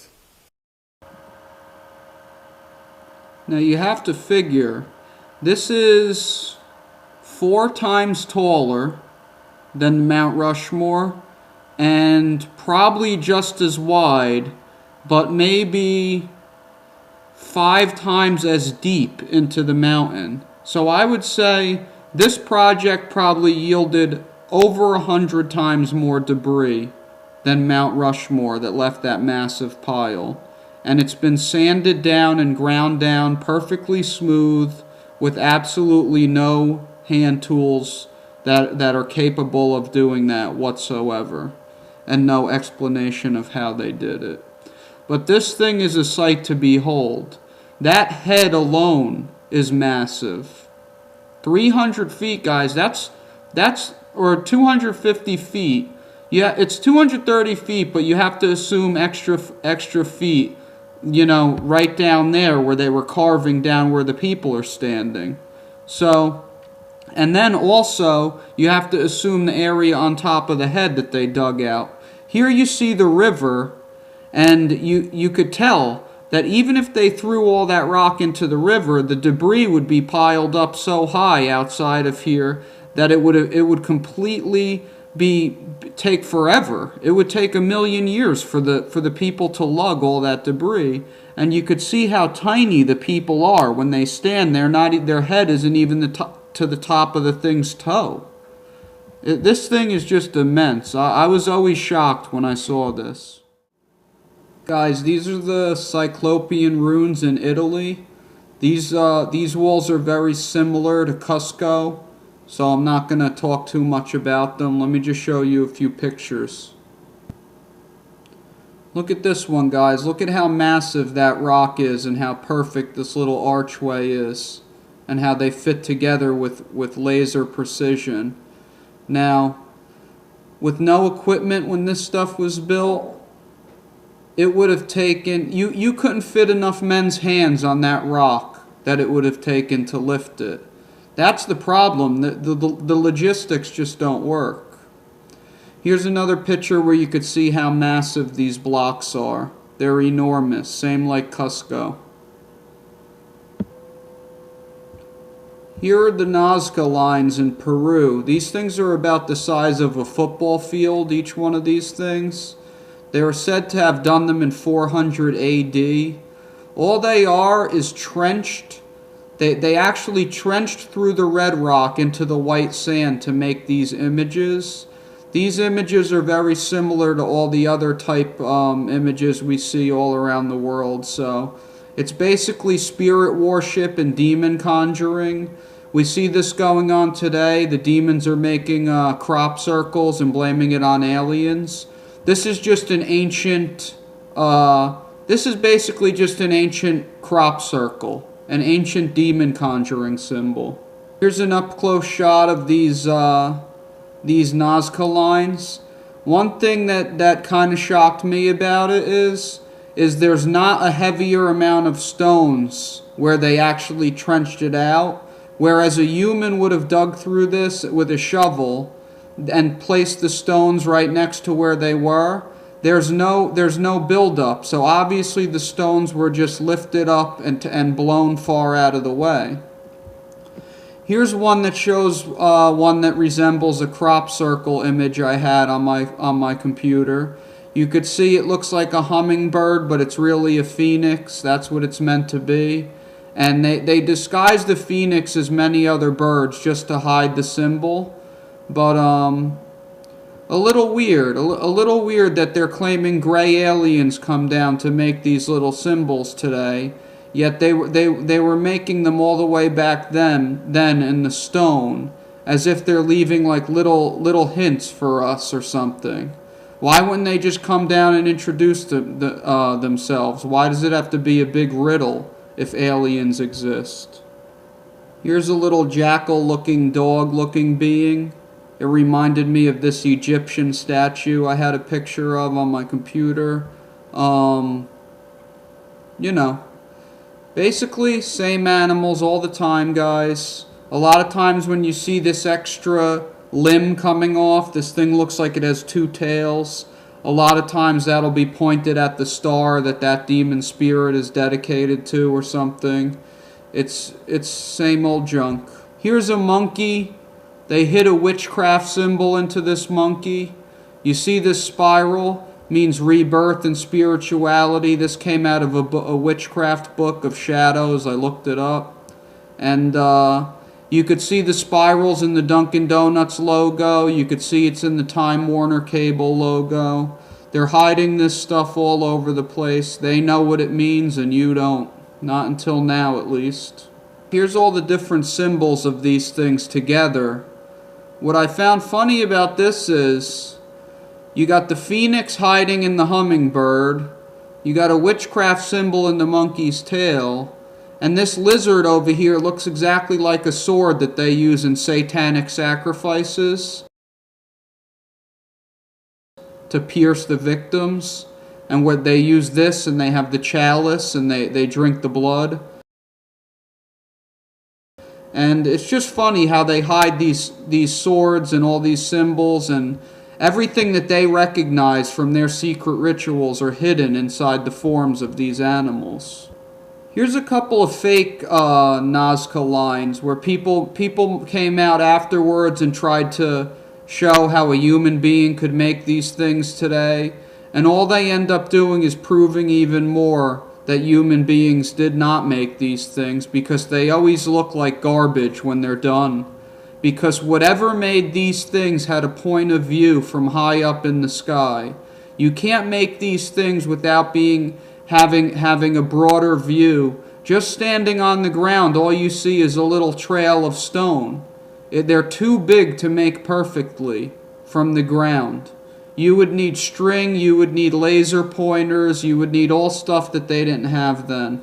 That'll pretty much do it. We only have one thing left. We only have the obelisks worldwide to go over. Most of the ones I'm going to show you are not monolithic. I just figured I would throw it in so I could be done with talking about all this architectural stuff with this series. I'm going to go over what they're doing with these obelisks, what they mean to them, and then we're going to go straight into all the ones that Satan has planted all around the world. And you know, I'm not going to check back in with you guys. I'll just describe the next few pictures, and then I'm going to show you how many of these things there are, and then I'll see you in the next video. So be blessed. Hopefully this opens some eyes. Give your life to Jesus Christ. Satan is controlling the whole world right now. That's biblical. That's what the Bible said he would do. And that's exactly what he's doing. It's never been worse. The demon power's never been stronger. There's never been more evil in the air and more mass conjuring going on than today. And the whole world's in on it, and you want to be that 1 out of 100 that pulls out of this garbage and goes to heaven. So, Be blessed in Jesus' name, and have a good night. Going on than today, and the whole world's in on it, and you want to be that 1 out of 100 that pulls out of this garbage and goes to heaven. So, be blessed in Jesus' name, and have a good night. Okay guys, here's the Roman Catholic Vatican. This is one of the most popular obelisks in the world. This is one of the ones that came from Egypt.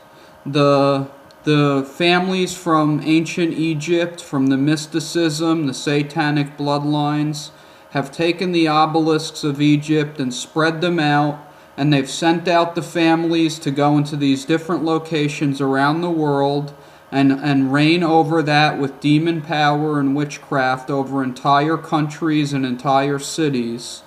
And you guys have no idea how massive the scale of witchcraft going on out of the Vatican is. All these columns are dedicated to the idols that sit above them, though all those idols represent the fallen angel hierarchy that fell with Lucifer. And they're dedicated to different stars and different dates. So to you people that are into astrology, you get heavily demonized. Here's the cross that they have on top of this phallic symbol from Egypt. These obelisks represent angelic sexual power mating with men. They represent demonic power coming down to the earth. It's basically like Satan boasting with pride his power into the physical. That's what these represent. And they conjure spirits into these things. And this obelisk represents a principality that sits over this church. Now, I'm going to go into all the other obelisks around the world. I want you guys to take a look. And then we'll see how many of them Satan has planted and created his power structure worldwide. Here's an obelisk in New York that about 900 to 1,000 Freemasons escorted this thing into Central Park in the middle of the city in Manhattan. So all these obelisks being placed around the world, it's all organized by the Freemasonic hierarchy and all the lodges around the world. The Freemasonry lodges all they are is an extension of ancient Egyptian mysticism. Now let's look at all the pyramids Satan has planted globally, worldwide.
Jesus' blood and righteousness. I dare not trust the sweetest friend, but wholly trust in Jesus' name. Come on, every voice. My hope is built on nothing less than Jesus' blood and righteousness. I dare not trust the sweetest friend, but wholly trust